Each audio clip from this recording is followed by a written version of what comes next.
rebel force has penetrated the shield and landed on Endor. This is where the fun begins. A long time ago, in a galaxy far, far away. This is Rebel Force Radio. Your source for the Force. Star Wars news and commentary. With Jason Swank and Jimmy Mack. I've seen Star Wars 500 times. Star Wars #1! This station is now the ultimate power in the universe. I suggest we use it. Now it's time for Rebel Force Radio. We would be honored if you would join us. All right, well, you asked for it, and now you're going to get it. Probably one of the most requested episodes of Rebel Force Radio. Finally here, yes. Solo, a Star Wars story, the commentary. Now, we waited until we were able to get our hands on a good copy of the film so we could kick back, relax, and watch it with you all. And this joins a collection of film commentaries that you go back into our archives at rebelforceradio.com and comb through and enjoy. They're great to listen to, of course, while you're watching the film, but they're also, we're told by many listeners, a good time to listen to when you're not even watching the movie, because it serves as sort of a just sort of maybe another review, another look at some of the Star Wars films, maybe in a different way than what you've experienced them. And let's face it, it's a way to relax and watch the films with us here at Rebel Force Radio. And, of course, that means myself, Jason, and my good friend and yours from Chicago, Jimmy Mack. Hey, Jason. Hey, Star Wars fans. I love when we get together to actually sit down and watch a Star Wars film together. And the best Star Wars films to watch together are the latest ones to be available to us. And the latest one, of course, is Solo. They offer no commentary track on the home video release. The HD digital release and the upcoming Blu-ray release will not include a commentary track. So you can listen to us chuckleheads yap in your ear while you watch the film if you're looking for that kind of option. And I'll tell you what, we're going to have a lot more fun than the filmmakers would if they actually provided a commentary track, because we got nothing to lose here. And thankfully, we're not doing it alone, Jason. No, we are not. We brought my brother in the Force and your brother in the flesh. Ladies and gentlemen, Billy Dee Mac joining us. Chucklehead number 3. Sitting in. My first film commentary, too. Is that right? Great. Yeah. I mean, I do them at home, but there's nothing recording it. I do. And, I have noticed watching movies with you of any kind, you are the type of guy who will occasionally grab the remote and hit pause. I keep the pause handy. So you can explain to us exactly what the filmmaker was setting up or what we should be looking for in the shot. That's right. Well, you got to have the pause handy because you don't want to disrupt the film. Well, we're not going to be having any of that going on here because we're going to watch Solo straight through. We have no pause.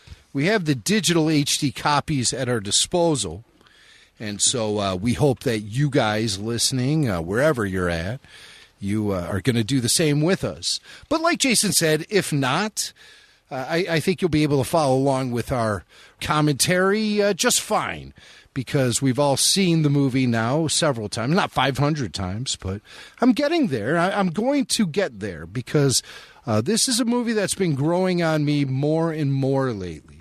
Somehow I feel like when we sat down for Solo in May, I was still feeling really full from my big holiday meal of The Last Jedi.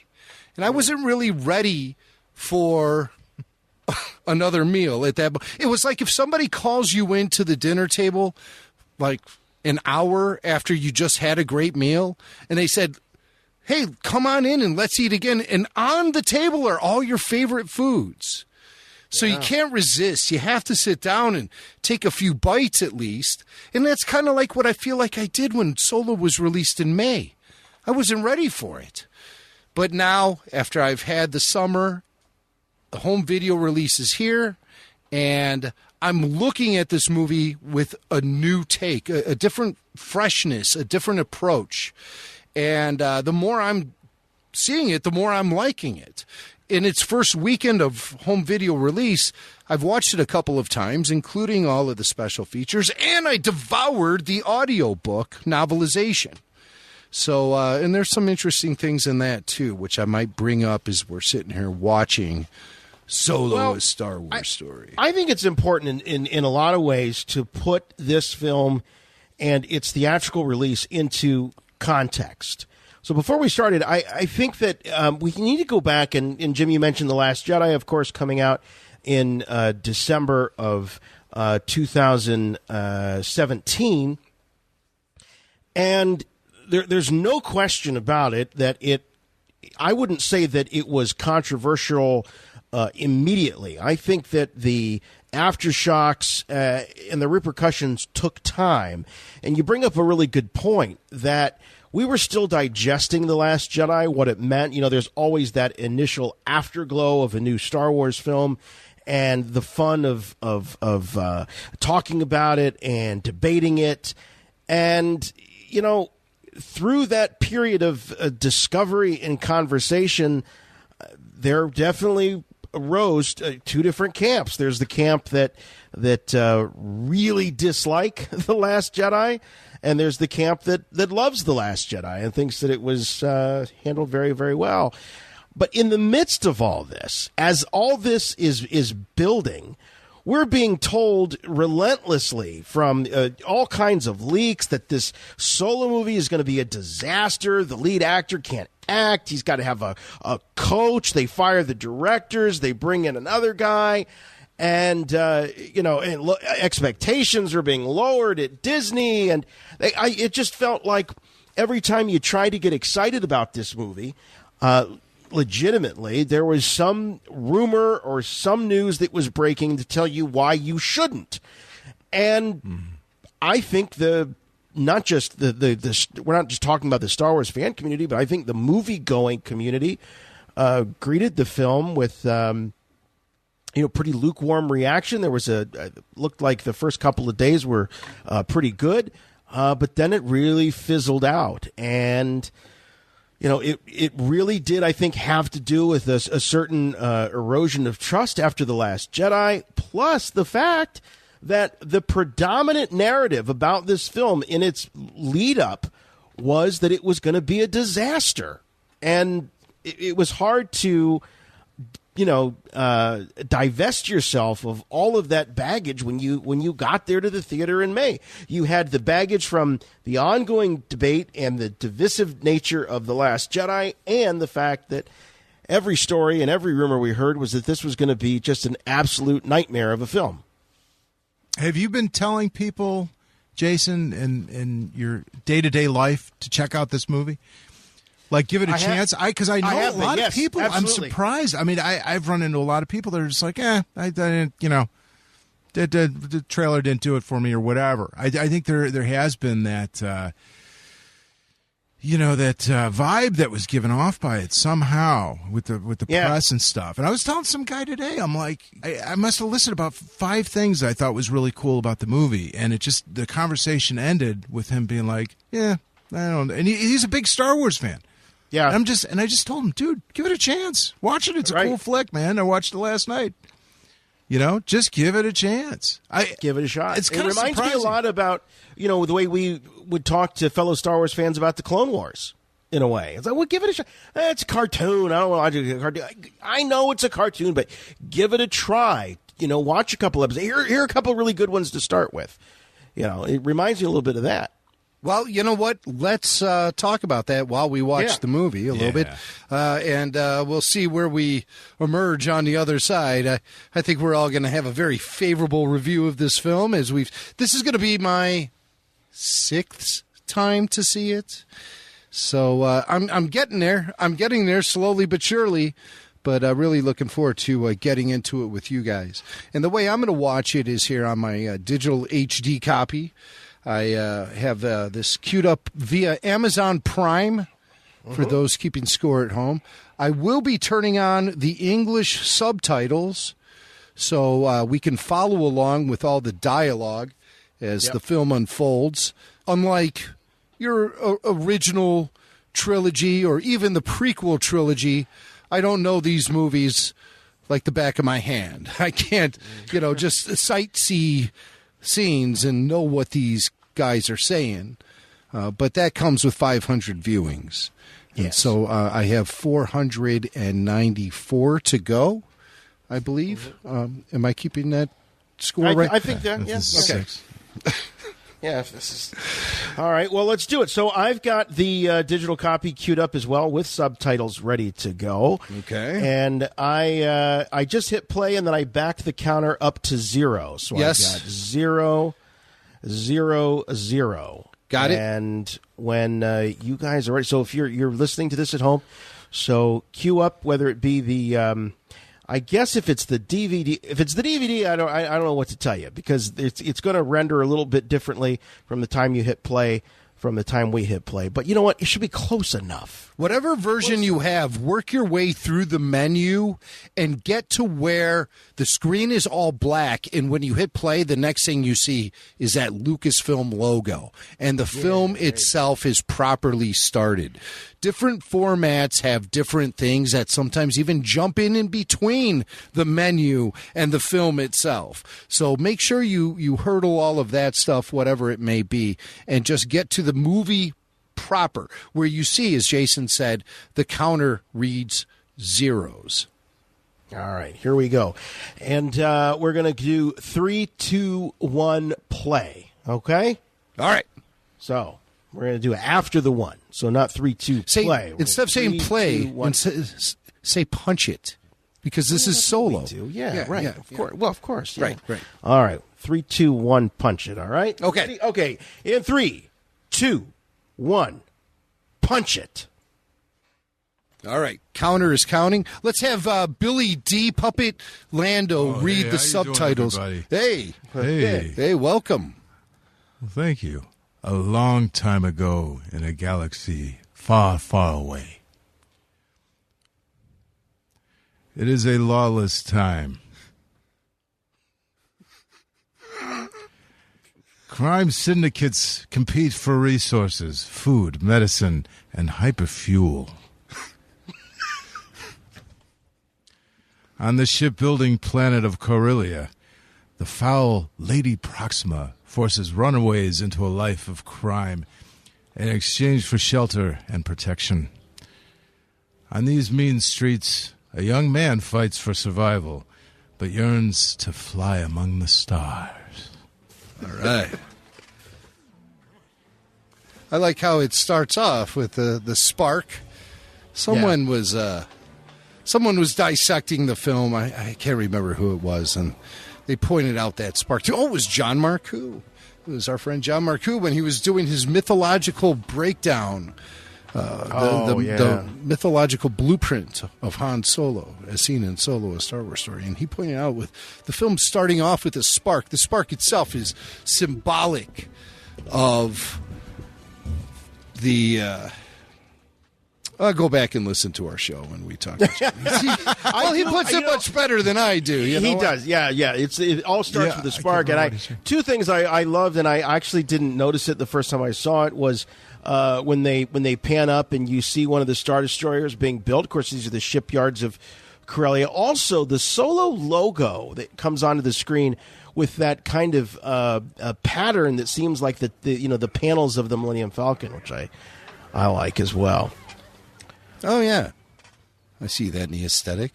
I love those hounds that they have that Moloch's gang uses. Well, and this is, so right out of Dickens' Oliver Twist here with the scrum rats, as they're called. Yeah, and here's where everything turns blue, too. It gets very blue. You guys were talking about the lighting of this movie. Right. But this is, with some of the other lights in the background and stuff, it is a pretty cool atmosphere. It's different. It's very different. Shadowy for a Star Wars film. But I'm not saying that's a bad thing. I think we're going to be moving into a direction where we're going to be seeing Star Wars films that are aesthetically vastly different than what was established by George Lucas and his films. And I think this is a step into that direction. I still love the old look, though, of, the classic George Lucas, the way it was all shot and the way the sets were lit. Yeah. And it seemed to favor clarity and color and detail. And a lot of that gets lost in this story. But, this is a story that's it's set in the dark times of the Empire. This is like almost monochromatic. It's like what they used to do with the old silent movies where they would tint them just one color, blue or gold or something. Yeah. Well, part of this, too, is to get, I think, an understanding of the fact that these creatures, they can't have any kind of light. The light is damaging to them. That's true. And so you've got to have this sort of midnight blue wash over everything. And I'll tell you, I love the boldness of these aliens. This is something that where you kind of lose the color, Jim, as we've talked about in the modern Star Wars films. You don't see those bright, bold colors like George had. Greedo green and Max Rebo blue, but there's certainly these are very, very crazy looking, very Star Wars looking aliens. Yeah, well, compare this scene too, just the look of it, to like something like the trash compactor, which would not be that different of an atmosphere, but it looks totally different in the way it's colored and lit. Mm. Now this creature here, this reminds me. I did some movies with Diana Ross. Hey, I'll tell you, she was a lovely lady, but boy, if she didn't get what she wanted. Hey, I do have one little problem with Lady Proxima, and this is common. This is reminds me of being a kid, being a 6-year-old, and going into the theater and seeing Jabba the Hutt, and the exotic nature of Jabba, where they had the subtitles. And he was speaking Huttese. It bothers me a little bit that Lady Proxima sort of speaks kind of a colloquial, basic language. She just sounds like Miss Hannigan from Annie or something. A little bit. Or, well, again, in a lot of ways, Diller or something. Well, for her to remind you of a character from Annie, maybe that is being done purposefully with all of these orphans here. I like Moloch. Or It was recently revealed by John Kasem that Moloch, the name was taken from Allen Ginsberg's 60s poem Howl. Howl, yeah. And I did catch that. Now, I remember a character named Moloch also featured in The Watchmen. Watchmen, yeah. Moloch the Magician. And I never knew if that character, if that name was based on the Moloch mentioned in Howl. But, yeah. I thought that was great. And, you know what? I got to be honest with you. I wish I had brought that up on the show earlier because I had been meaning to bring that up. And I even got myself an audio recording of Ginsberg reading Howl. And I was going to pull the Moloch lines off and play it on Rebel Force Radio. And I thought I was on to something really cool. And then I forgot about it. I saw it with John Kasdan recently. He posted up a bunch of interesting trivia about Solo. He said, in lieu of a commentary track. And he mentioned that. He confirmed that Moloch, the name, came from Howl.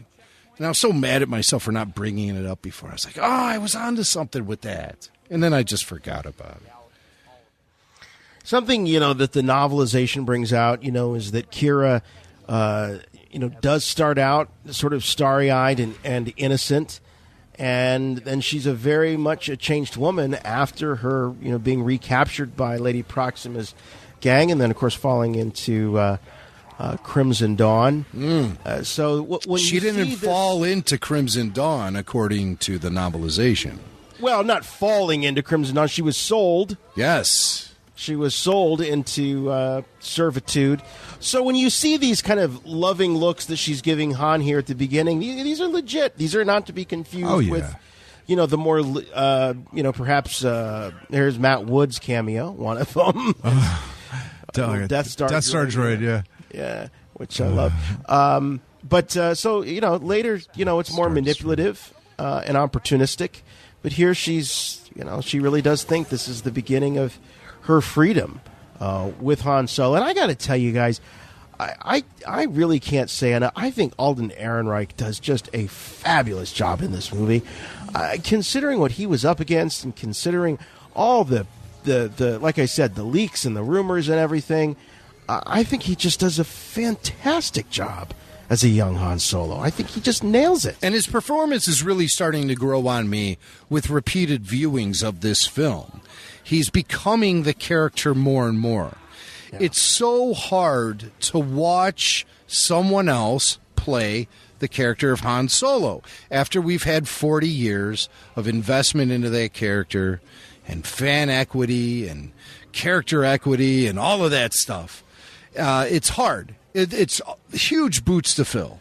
But the more I watch it, the more I start to see the consistency in his performance and the way Ford portrayed the character. And he picks up a lot where Harrison left off. So you have a deeper exploration into the character based on the same sort of attitudes and arrogance. Yes, arrogance. But there is a fragility to this character, too, especially now that we've seen where he's come from and all the things he was up against and losing his young love, the love of his life at a very young age. And this is a love that, two people brought together in dire situations where they need each other. So, for Han, that's all he ever had. For Kira, she had to go through harsh situation after harsh situation after she gets separated from Han. So her horrible life of slavery and oppression continues, whereas Han is running free but still clinging on to the past. She's given up on the past because there is no past for her to hold on to.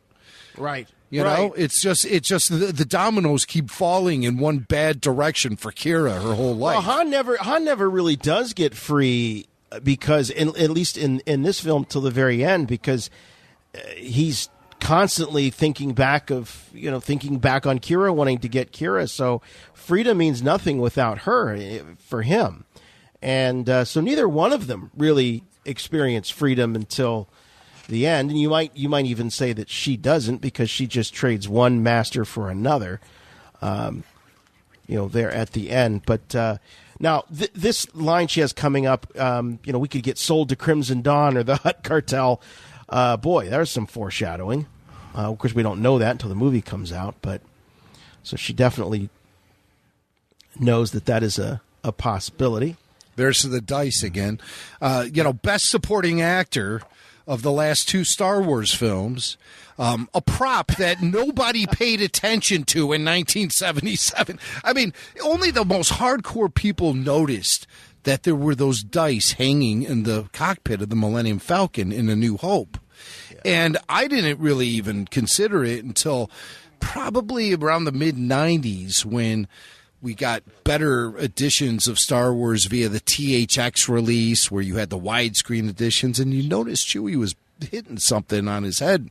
And then you finally realize, those are dice up there. I get it. Never showed up in Empire, never showed up in Return of the Jedi, and really forgotten about until now. I mean, it's amazing. Of all the things they could have latched onto, all the cool things in Star Wars. Well, it was sort of a last-minute thing that they did with The Force Awakens. They were, of course, wanting to perfect the Falcon, and somebody remembered about the dice. They got the dice. In fact, the original dice maker was brought back to recast them, and they were actually traditional dice with the 1 through 6 dots. And then when they remade them for The Last Jedi and the Solo film, they were sort of the Orabeshian symbols as opposed to the dice that you and I would have. But I actually have right here in my hand. You can hear them clanking together. These were the limited edition dice that came out, were offered right as The Force Awakens was in pre-production. Gold cast dice made out of the same molds from the same guy who sculpted them and made them for the A New Hope back in 1977. and I got a pair. I know that the emails went through, and Steve Sansweet got a set, and Ready Player One author Ernie Klein also got a set, and I think they actually sit in his DeLorean. Yeah. There's so many things I like about this sequence. I guess did I read they designed this to look like Ellis Island, but it really, this reminds me of like in war movies and like The Great Escape, where Bronson's trying to get out and he grabs a fez off of one of the Russian workers and a coat, and and this they very nicely set up this whole like prisoner culture, with the bribe, and that these guards can be corrupted, and it's all very nicely done, and the emotion of the separation is very nicely, it rings true, I think. This guy right here, this guard that Han is talking to, or this recruiter or what have you, he looks like he just stepped off the set of episode 4. Yeah, totally. I mean, the look of the actor, and that's the thing that never gets old for me. It's like okay, it's a different environment, it's a different set, but here, you got those like Death Star commander guys standing at those podiums, and we have no idea what they're doing there, but they, right. They're just so classic looking. It just brings it all into that world, with just those little touches. I rather like the origin of the name here. I thought this was actually pretty darn clever, I have to say. So, will we ever find out? Yeah, it's still what his real name is. I love this look. I love this look right here. Total Harrison Ford. Yeah, totally. Yes. Like the you expect to see the big boulder coming behind him, with that face. I like this guy. He's gonna lead him to victory. Watch this. Yeah. Where are we going? Yeah. Victory! Yeah, bye. But whether it's this or it's Rogue One, it really is a kick to see this kind of intensity. And this looks like this could be right out of Saving Private Ryan. Yeah. And it's and it's a StarArs movie. The guy yelling, "My leg!" And what's like an episode of SpongeBob? Intense. My leg! And it's interesting because it's fairly claustrophobic. I mean, this is trench warfare. I guess their Paths of Glory was an influence here. There was a World War II Stanley Kubrick movie, so that was all in trenches, and you don't even know what's going on. I mean, you couldn't tell who's winning. You get a glimpse of a ship here and there. You might see a walker go by. You hear some of those classic sound effects, but you don't know what the hell's going on here. Right, and the fact that this little gang has infiltrated this this battalion. Did they ever say like what job they were? Yeah, they were there to steal those AT haulers. Remember, that was a key component of their big train heist. They need those AT haulers, so that's what they're. That's right. Yes. They could have just found some like hangar somewhere, and just gone in there. But they decided to sneak into a war, and it is probably the most intense Star Wars ground war we've ever seen. For sure. It just because. The reality of it, the real world reality of it, mixed in with Star Wars aesthetics, is that's a different take. This is right out of Paths of Glory, right here. This shot where he's walking through trenches. Yeah, drinking. Everything's just caked in mud. Woody Harrelson was a really great choice for this role. He plays these kind of guys you love to hate type characters so well. He's got such charisma, and at the same time, he can be such a bastard. I could see myself cosplaying. That's all I'm saying. What is Val? No, some Beckett cosplaying, you son of a... Beckett cosplay. We didn't see, we didn't get a chance to mention it a little earlier, but, when he's gunslinging, Han looks up, and he's up on that hilltop, taking everybody out with those double... Oh, right. He's the gunslinging silhouette. Yeah. Did you understand that with the Rio pulling up his pants? Were you confused the first time you saw that? I had no idea what was going on with that. I didn't notice it until the second viewing. Yeah. Because I remembered the line when he said your hands fell out or one of your arms fell out or something. Yeah. It's confusing the first time you see it. Yeah. Yeah. What's confusing to me is, the way Han, is able to get himself into the good graces or whatever you want to call it with their gang, because I mean they really, really resist him, and it's a little unclear when you're watching it just why they bring him on. Is it that they're just so impressed by his chutzpah or what? But they're doing everything they can to get rid of him here. I was thinking about this when I was watching it the first time I fired up the home video release, and I was just sitting there wondering, what is it in Beckett's head that clicks later in the movie when Han and Chewie are desperately waving for them to land and pick them up? What clicks in his head? What is it? And well, that gets expanded upon a little bit in the deleted scenes. You'll see that Beckett has a gang that includes one other guy named Corso. And Corso is the muscle for their gang. And in that ground war that we saw prior to this scene, in that big battle, Corso gets taken out. And so Beckett has lost his muscle. And when he sees Han down there, and Rio reacts and goes, "Oh, is that a Wookiee?" I think Beckett realizes right there that he needs these guys because he's lost Corso. And so Corso was edited out of the final film. Do you think he's maybe more interested in Chewie than maybe, Han, or both of them? Well, he does.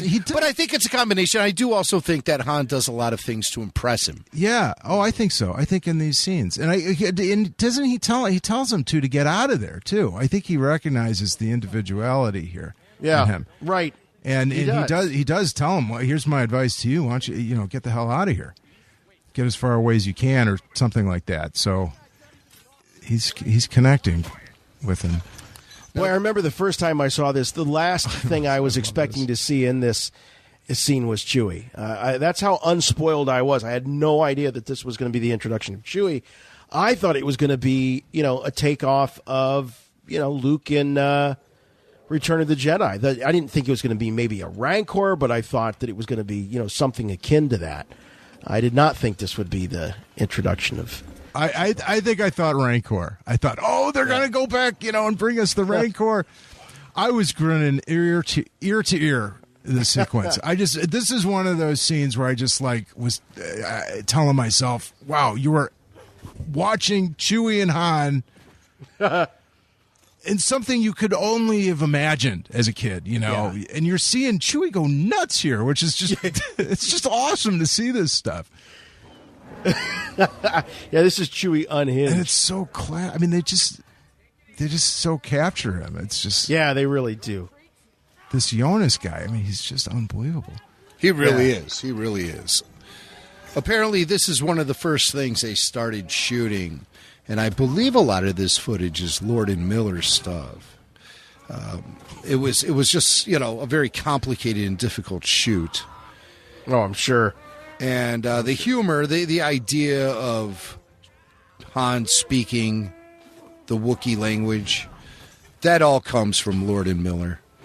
So something, and this is extremely extended on the deleted scenes. So check out. There was more to this. Much okay. more. I haven't seen those yet. Mm-hmm. And the whole idea of him insulting Chewie and calling him a moof milker. That in this final version, that happens after this, but in the original cut, it happened before. It's just an indication of how this whole thing was really reshaped as a film. Well, this was intended to be a comedy. Let's not forget. And this, hearing him do the Wookiee voice, almost reminds me of that. There's a skit on that Muppet Show with Mark Hamill where he's gargling Gershwin. Yeah, yes, gargling Gershwin. Yes, that's it. That's right. Well, it would make sense. I know some people criticize it. I thought it was pretty fun to think that Han could at least do some of the vocalizations. I did too. I thought it was but fun. gosh, imagine being Jonas in that suit and then covered in mud on top of it. That would not have been fun. Imagine the weight of that suit. Yeah. And they got the chemistry right out of the gate. They really did. I think Chewie throwing him up there. Now there they see them. Then it dragging him in the. I mean, this is like Three Stooges kind of stuff. I mean, so much. You know what? So much is happening at this point in the movie. That little bit of brilliance almost gets by you. You know, you're just like catching your breath after them finally escaping out of that mud pit, and you know they see their escape, and then he starts dragging them, and it's all like everything's happening so fast. The more the movie grows on me, the more a scene like that has an impact on me. Yeah. So here we finally get introduced to the real Rio. Yeah, not sure how that costume worked, but we'll go with it. Right? Yeah. That's a trick, man. His hand was his head. He did kind of like molt out of that thing, didn't he? Now, there was another version of the script, according to some of these notes that John Kasdan released, where the gang take off. And they ditch Han and Chewie. They take off without him. And so Han and Chewie steal a garbage vessel, and as they're taking off from Mimban and escaping, they dump a bunch of garbage all over stormtroopers. Oh, interesting. Okay. But here we have this moment here where he realizes, you know what? If we're going to pull off this train heist, I'm going to need more than just Val, because I have Rio flying the ship. Clearly, he needs these guys. Yeah. He clearly needs these guys. So off they go. And find yourself asking the big question here. Probably the biggest question I've had since I've seen this movie is, why is there a shower on the AT hauler? I mean, what's the purpose of that? I mean, this is the only Imperial ship I've known to have a shower on it, you know? Creature comforts, I don't think, are part of the Imperial routine. Don't drop the soap. But why a shower on this particular ship? I mean, it just makes no sense. Maybe it's one of those Silkwood showers where you have to, wash the contamination. Yeah, maybe it's I love that scene because it's like what your dog would do. If your dog could jump in the shower with you, they would. And I just love this shot of them. They're fresh out of the shower. His hair's all fluffed up and he's clean. They're both clean. Yeah, and they're just enjoying the view out there on the lanai. You just want to give Chewie a big hug here. So soft and fluffy. I think they really they got the Chewie look down so well. I know that Chewie's evolved from film to film, but I like this one. You can kind of see those some of the dark coloration too in the suit that doesn't always show up. It's got a nice undercoat there. Yeah, I mean it's classic Chewie. Yeah, it feels like classic Chewie. And the way he carries himself with the head movements and. Now, Jim, you had a little issue, if I remember right, with Force Awakens Chewie, right? Was it Force Awakens Chewie that you weren't sold on? Well, there were just certain sequences where I felt that there was a huge departure from what you would see Peter Mayhew Chewie do, and then you would see Jonas do, especially the physical stuff. Yeah. There's this one shot of Chewie coming down a ladder in The Force Awakens, and also a lot of close-ups of his big black hands. Oh, yeah, you didn't like that. I remember. I still don't. There's something about me. I just don't want to see Chewie's hands. Why? It's not Chewie. You know he has hands. It's not just Chewie. It's any Wookiee's hands. I don't want to. They're like, ew. They should be furry or something. You got Wookiee handophobia or something. A little bit. I don't know where that comes from.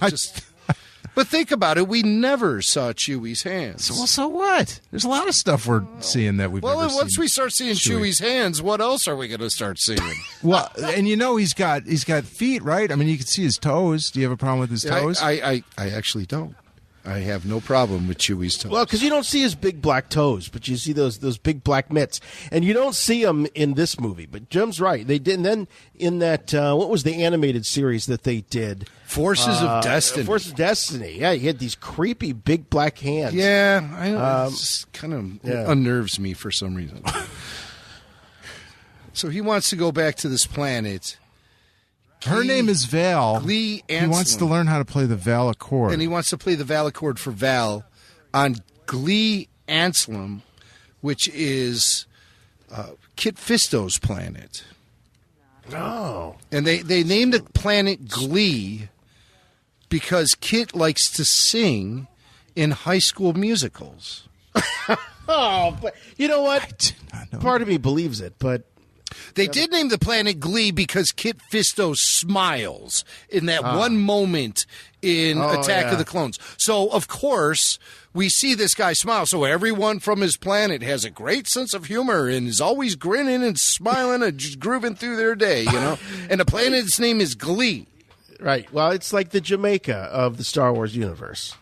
Is that true, or is that something you just kind of put together? That is true. You've heard that. That is true. That is true. That they named the planet Glee because Kit Fisto smiles. Well, that was his big moment. Look at her rubbing her fingers through Woody's toupee there. Yeah. It's kind of flopping around. That is a weird toupee he has. He always wears toupees. It's almost like, though, that it was supposed to be on top of his head, but they stuck it on the side of his head for some reason. Yeah, you know what? It is like a little, it kind of recalls Kingpin a little bit. Yeah. Like he had a better one. He had a better one in True Detective. We got to rate Woody's toupees. Rank them. Somebody needs to make a list out there. I do like this line. You know, he's searching for his tribe or family. I don't know which. And Beckett says, "What's the difference?" You know, he looks around. So again, this idea that, you know, family comes in all different shapes and sizes, and you know, Han's going to find his family in a few years. We get the origin of the DL-44 right here, and Chewie's bandolier for that matter. The original bandolier. You know, they're packing up with the heat. I keep trying to find a shot of the DL-44 in its full rifle configuration, and it's not in the visual guide. And I was really surprised, but I would like to see it. The visual guide is really fluffy, I think. You know, it's nothing like when David West Reynolds did those visual dictionaries. Oh my God, those were so amazing.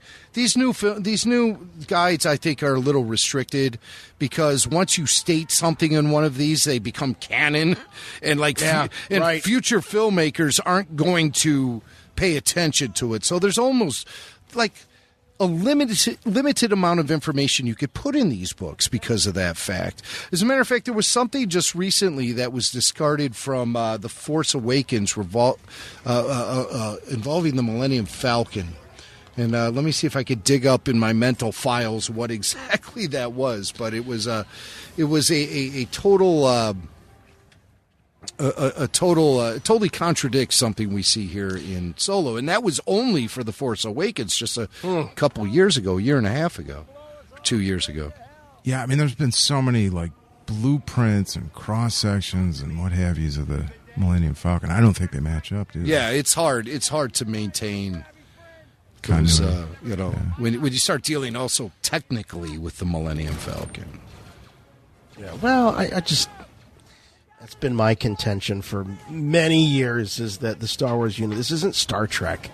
Spare me the blueprints. Oh, but I love that stuff. You know, I mean, I used to be so jealous when none of that existed for Star Wars and Star Trek had all of that stuff. I used to go to bookstores and see shelf after shelf of Star Trek technical manuals and history guides, and I'd be like, why can't they make this crap for Star Wars? And now that they do, I got you for years saying no, they shouldn't be doing that. I'm like, are you kidding me? I love it. I love it. But we're in this era where now Star Wars movies are infinite and could happen as much as people want to pay to see them, and they'll keep churning them out. So it's hard to develop any sort of strict history books and things like that. It's unfortunate. It was fun while it lasted. I'll say that. I'll tell you don't get much more Wild West than a train heist. You know, when you talk about making this a space western, I mean that really really delivers. I was thinking about that. Yeah. I mean, this is Billy the Kid. This is no passengers though, so they can't go in there and say, "Excuse me, ma'am." You know, just coming on through. And nobody will get hurt. Just do what I say. But the structure of this sequence is really amazing, and you know, I also think about how this compares to the prequels in terms of special effects, and I mean, this, I don't know. To me, this just has such a reality to it. Oh yeah. That if this was done in the prequel era, it would have looked so different. Yeah. Well, it would have been a much more probably fantastical planet, and there would have been so much visually going on. You wouldn't be able to focus on the action. Exactly. Yeah, George just couldn't help himself in some of that stuff. There is an old-fashioned quality to this whole thing, even though it's just a crazy setting. But I mean, it is an Old West, train heist. It sure is. And I mean, these guys could be riding up on horses. It'd be the same type of structure. Well, it also feels a little Indiana Jones-ish to me. Oh, yeah. You know, there's the train sequence at the beginning of Last Crusade with young Indy. Now we've got young Han also on a train with a, mentor. Now, we lose Rio here, which I am still disappointed about. I really like Rio. They bite it pretty quick. Val and Rio, we lose them right away. Yeah, he gets a good death, though. He does. I mean, right? He does like say it's going to be okay. You know. Yeah. You get to feel it. They definitely allow you to feel it. I mean, this is right out of like war movies and stuff. Oh, it's nothing. Just he almost decapitates them as he lands on the train. Yeah. It's like so they poor know Rio. Yeah. But here, Beckett's his gut pays off. He, right away Han pays dividends. Chewie pays dividends. Until, of course, the whole mission goes south at the end, and they're in big trouble. But once the 13-year-old girl shows up, it all just. Well, she's got a biker gang, and they're. Right.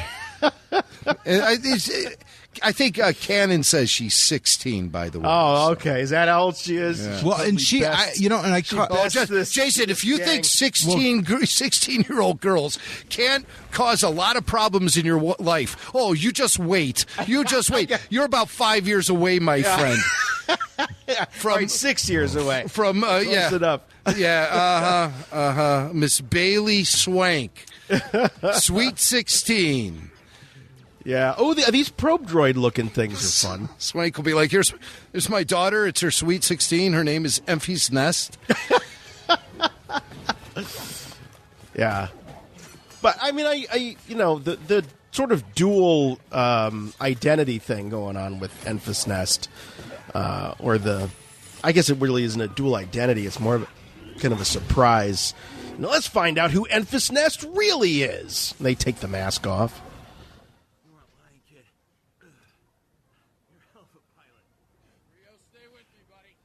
And this is really the first time we see Han, at the helm of a ship. He's got the little land speeder there on Corellia, but it's the first time we see him. And we're supposed to assume that he got his piloting skills from the Empire, right? Or did he have it before? Well, no, he said to that recruiting guy that he's a pilot. He's, doesn't he say that to the recruiter? He does. So I'm a hell of a pilot. Okay. Yeah. So he did already know how to fly. And he said his father, later in the film, we learned that his father worked on Corellian shipyards. So maybe Han had access to some starships at a young age due to the access he would gain through his father, whatever. And maybe that's why they don't have a very good relationship, because Han kept trashing the ships, and his dad would have to pay for it. Yeah, as soon as he built them, Han would trash them. Yeah.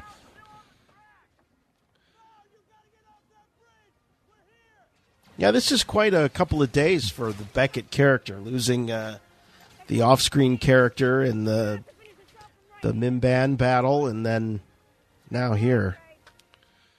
Now, why did she blow the bridge when her life is at risk? Why couldn't she just wait for them? Why didn't she say, listen, they got me pinned in here. Come on up and blast these droids out of the way. And then once you guys are clear, I'll blow the bridge. Why do they have to blow the bridge? Because the train's coming. Yeah, I know the train is coming. But why do they have to blow the bridge? I guess so they can extract the one car and the rest of it goes off the rails. But I don't know, But does Val have to sacrifice herself so they complete the mission? Yeah, I was a little foggy about that myself. Well, she does it to she says she's pinned in there.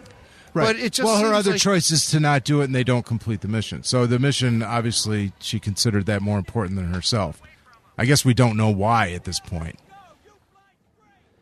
In a way, I think that takes away a little bit of the impact because we don't know why she.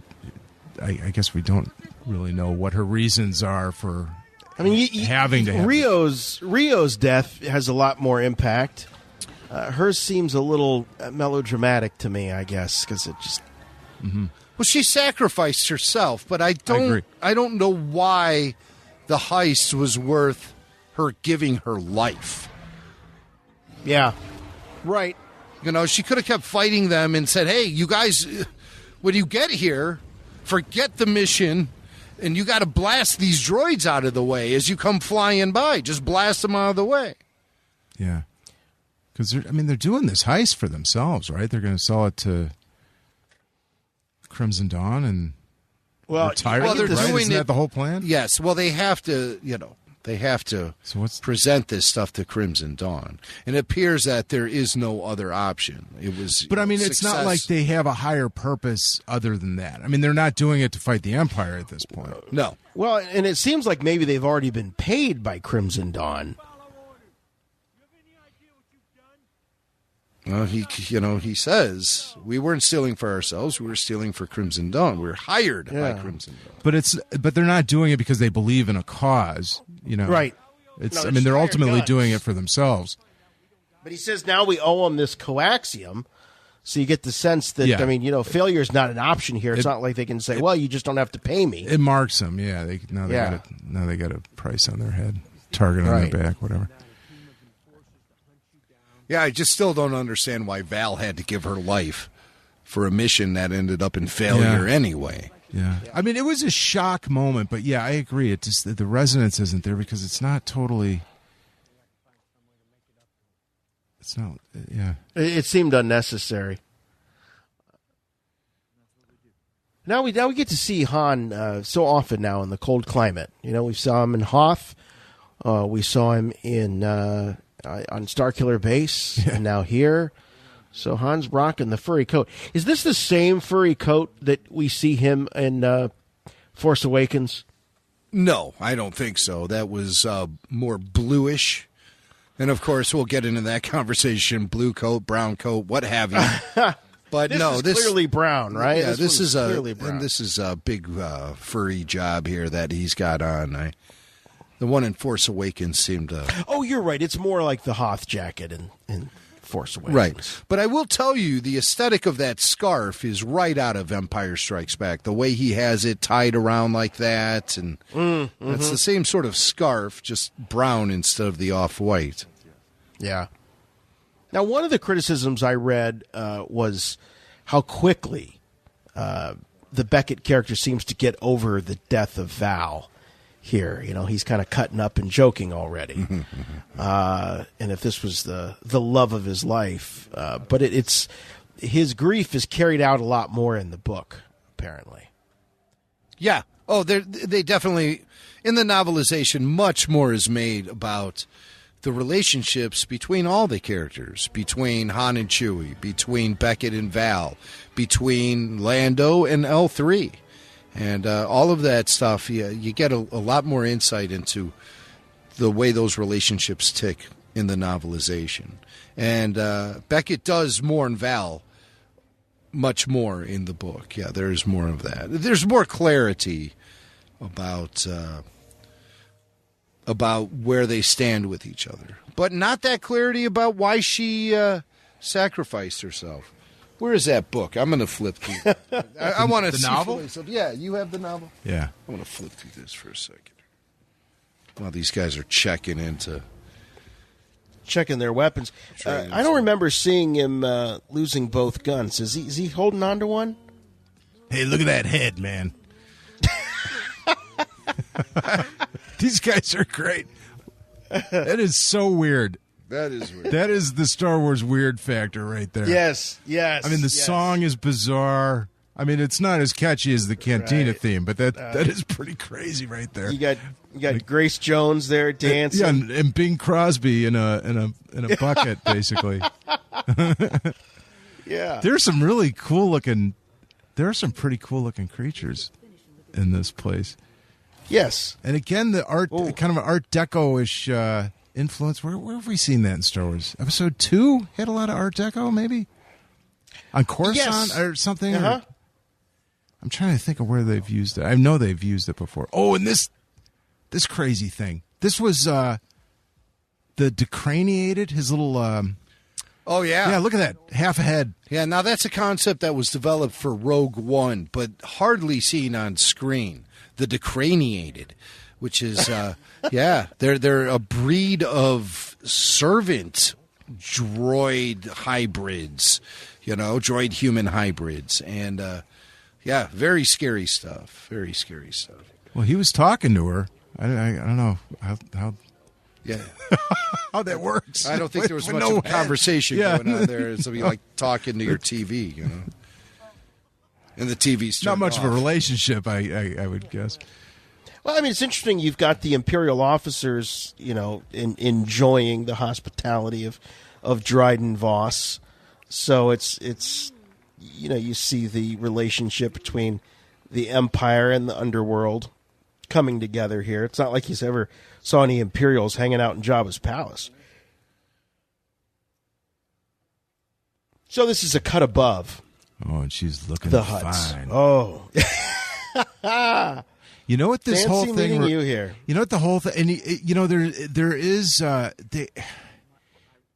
They really do make a nice... there's a nice vibe that they get across here where something... they're happy to see each other, but there's something not quite right. And I think of The Searchers with John Wayne. Like, he has spent all this time trying to find her, or has focused his life on, that it would be complete once he finds her and they would be together. Mm-hmm. But she has, like in The Searchers, when John Wayne finally finds Natalie Wood, she has become part of an Indian tribe. She doesn't really want to go with him. Yeah. And you get a sense of that here. That even if she could leave, she maybe doesn't even want to. I guess we never really fully find out. Well, she's property. Yeah. You have to understand. She's property. Right. In the novelization, it's explained that once she was taken back to the White Worms in Lady Proxima, she was sold into slavery. She didn't remember exactly. I mean, she was barely with this original owner. And the original owner then sold her off to another owner, and that owner was Dryden Voss. So he owns her. She is a slave. Yeah, but she never really expresses any desire to escape this life. And she's obviously living fairly well. Well, she might even though, she's branded. And think about what they do with slaves in the Star Wars universe. Think about Anakin Skywalker. They would implant a device into them, an explosive device that could be detonated. So if you try to escape, they'll blow you up. Boom! I know, but she never mentions. By the way, did you guys see a two-fisted drinker there, Chewbacca? Yeah, I love that. Yeah. Well, he clearly, he's listening to what Han said. She says, let's get... What does she say to him? Let's get a drink or two. I'd love to. And she says, what do we drink to? What do we drink to? Let's drink to. Let's find out. Yeah. See where, And so Chewie's standing there. He has a drink for Han. And now here you can see in this shot, Paul Bettany is like 6'5" or something. Now look at him compared to Harrelson. And you'll especially see the height difference with him and Aaron Reich. Yeah, well, Woody Harrelson is considerably taller than Alden. And you really notice that when they stand side by side to each other when they confront Emphy's nest at the refinery toward the end of the film. Woody looks like an NBA player standing next to Alden. Well, no, see how they frame these shots? It's so shot low, yeah. They shoot it low, have Alden in the forefront. Here, now look at here. I mean, he's like, you could clearly see he's like a foot taller than everybody. Well, except for Chewie. Well, yeah. Obviously.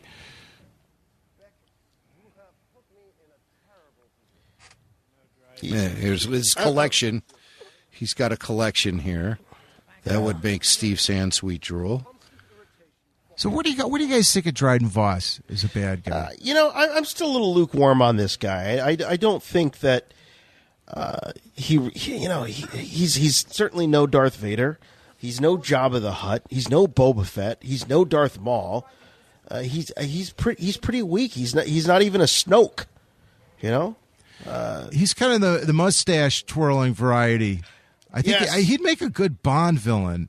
He would, yes. I've started to like him more, though. I mean, the stripes on his face, they do get darker when he starts getting angry. They intensify. But you know what? There's something interesting about him is that there's like a humor about him. It's very subtle, but he's not necessarily making friends with these guys, but he does seem amused by Solo and just his nerve, and there's a number of scenes where he's just like, this has been great, or this guy really is got a lot of nerve, and you almost think that God, if they did join forces, they'd probably be pretty powerful, but on the other hand, there also seems to be a psychopathic persona lurking beneath. Yes, this guy's just seconds away from completely snapping, and you wouldn't want to turn your back on him for a second. A little drop of the pikes there, a little reference that we met in the Clone Wars. And that skull back there, that's the from the Han Solo novel, Lost Legacy. Han Solo and the Lost Legacy. Yeah. That was on the cover of that book. So, by the way, I looked in the novelization, and the rationale for Val staying put was that if she moved away from her shelter, she would have been blasted by the droids. If she moved one way, and if she moved the other way, she would have been blasted by the explosion. But it doesn't explain. Well, here's an idea, Val. Don't press the button. Well, it doesn't explain anything in the book. So her sacrifice still seems kind of weird to me. If somebody could explain it. Yeah. Well, that sounds like she had no choice in the book, but in the book, though. But in the book, it comes down to this explosion. Mm-hmm. She's the one holding the detonator. So when the mission goes south, the mission goes south. In the end of the day, her sacrifice was worthless because they didn't get the coaxium. And I think it also was established in the novel that there's more than just a slave-owner relationship going on here with these two. I think Dryden has taken some unfortunate liberties with Kira. Yes. That comes up a lot in the novel, where Kira has, she's had a rough history. Yeah. In that regard. Yep. She's property, and well, she definitely, I mean, she definitely seems frightened of the guy. I mean, you can see that here. Intimidated. He's a very intimidating dude. Yeah. Well, because of that psychopathic way that he has, it's got to be tough, for Han to see, sit there, and he's been waiting 3 years to get back and to find her, and he finds her, and she's being groped by this creepy gangster. Oh, now we're getting to the real meat and potatoes of this movie. Impeccable taste. You know, finally the story can begin. All right. Well, I'm happy Puppet Lando is here for this part of the commentary. Oh, he's retired. He's like 20 years old, and he's retired. What was that TV show where they would have the robots fight the killer? Oh, Robot Wars, right? Or Killer Robots or something? I forget. Remember, it was a big thing for a year or two. The robots fighting. Now, did they use Billy Dee's voice when they're walking in here? I don't think I've heard so. Because it does sound very much like Billy Dee. But I don't think they did. I think that's pure Donald Glover. Great aliens in here.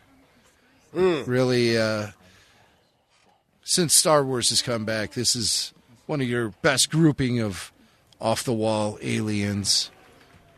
I like all of them. They have personality. They're not just like these blobs of fleshy, and fish eyes. It's fleshy latex. Yeah. Oh, would you? Who is that? Is that Akbar? I always, people ask me, I just tell them, don't ask me what the names are. Mark Hamill's the same way. We used to call that guy bug balls and butt, butt face. Yeah, we chase him around with some melted butter. And here it all serves. Han, and then he lets him get away with it for the rest of their relationship. Even when Han's not around, and now he's got me doing it. When Han's not around, he still does it. Han, he just can't help himself. That's how he says it. I mean, the build up to Lando, you would think that he would be a little older. Do we assume that he's older than Han? Yeah,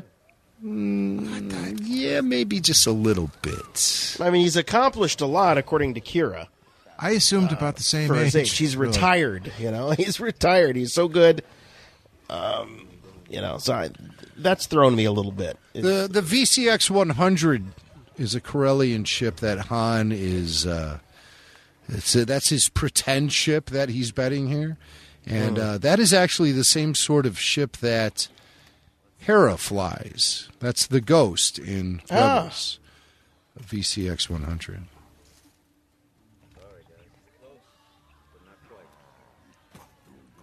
Oh, I love all these guys. Oh, who's that guy? They really have some great. That guy with the monkey ears, he was pretty funny. And then the 6 E's. 6 E's. And you got 6 E's over there, and the bug heads, and then there's Warwick Davis. That's Warwick Davis. He's that's his character Weasel, and he's wearing his Memphis Nest gang headwear. Yeah. That guy, no, he's the same as one of those pod racers. That guy was the guy chewing his nails. Yeah. I'm pretty sure. He's based on an old pod racer. And there's a rabbit back there. Oh, I love the rabbit. What is it? Yeah, it's like a raccoon or something. What? He's Rabbit Raccoon. And he's got a Guardians of the Galaxy or something. He's Guardians of the Galaxy, and he's got a pizza franchise that's in 30 of the continental United States. That's the type of creature I think that would have been right at home in the original Cantina. Actually, which one? The little the rabbit furry guy? head. Yeah. Totally. Yeah, you could see him hanging off with like Cabe and Muff Tack and sitting there having a drink. Absolutely. And now it's getting serious. My ship against your ship. Now this is just kind of nice because you realize Han is realizing, hey, you know what?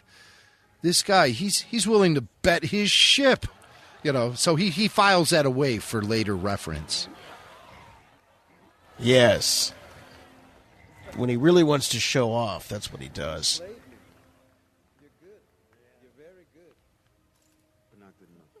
But you're not good enough. And he's a total cheat. He's got that little device on his arm. 6 Ye's was really blown away by that. I don't know if you guys caught his expression. He reacts pretty hard. Yeah. No.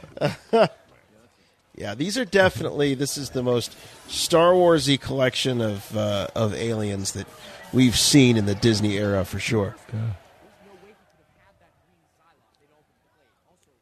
So the droid wars are going on in the bar, and there's betting going on in the bar. I mean, there's a lot to do at this establishment, let me just say. Usually when I go to a place, it's like, this is a good place to go play darts and watch a game. Yeah. But, I mean, this place has it all. You know, you can do everything in here. You could play darts, you could watch droids decapitate one another, and you can play cards and you got get a drink. Gambling, dismemberment, drinking. What do you call? So the droids. It's like a border town cockfight. So what do you call a droid fight? Dome fight. I don't know. Just don't bot fight. Don't call Michael Vick. What was the name of that show? With the robots, the bots, the fighting robots show. Remember that? It was a big deal. George Lucas appeared on that show, whatever it was. His daughter was making those fighting robots. Really? Yeah, we talked about it on the show. I think it was Robot Wars or something. Oh, here's the Aura Singh reference. Yeah. That was a nice touch. Yep. We had a Bosk reference, Aura Singh. I think she mentions the Zhao sisters or something like that. Battle Bots is what it was called. Battle Bots. Okay. All right. Yeah, Battle Bots. It's still on. No kidding. It's reruns. Oh. Yeah. Formerly hosted by Tom Green. There's L3. There's L3. Yeah. L3. Yeah, what are you going to do? Well, you got L3. You have Clint Howard here. Yes. In one of his greatest roles, next to his starring role in The Ice Cream Man. And, of course, who could forget Tix with his famous line, "I'm infested!" Clint Howard. He's fantastic. Yeah. And there he is. And, of course, Ron always features him in his films. Oh, yeah. He's in every Ron Howard movie. Well, and we had James Arnold Taylor on the show a few weeks ago, and he admits to doing some of the ADR work for the Clint Howard character. What's his name? Radikili? Yeah. Sort of like Malakili or Ralakili? Ralakili. So, yeah, maybe there's a relation there. Oh, there is. There has to be. Ralakili. But they couldn't say anything about it in the movie or the novelization or the visual guide in case JJ wants to do something with it. Yeah, L3's got some hips on it. Did you notice that? Yeah, it's kind of weird. But, it has to do with the costume, I think, because Phoebe Waller-Bridge was wearing one of those green suits underneath, and those droid legs were on the outside of the suits. And so, and I think it looks really weird when she's kind of crouching down here and cutting open the gate into the impound yard. It looks so weird. It's like, with those wide hips. Yeah. And then she's got the DVD drive, and she yeah. She's like, "Don't look at me. Don't look at me." And so apparently, look. I don't know what it looks like she's doing there, but those hips. I think I saw a girl do that in a parking garage somewhere once, behind the car after the football game. And oddly enough, she also said, "Don't look at me. Don't look at me." Yeah, right. L3.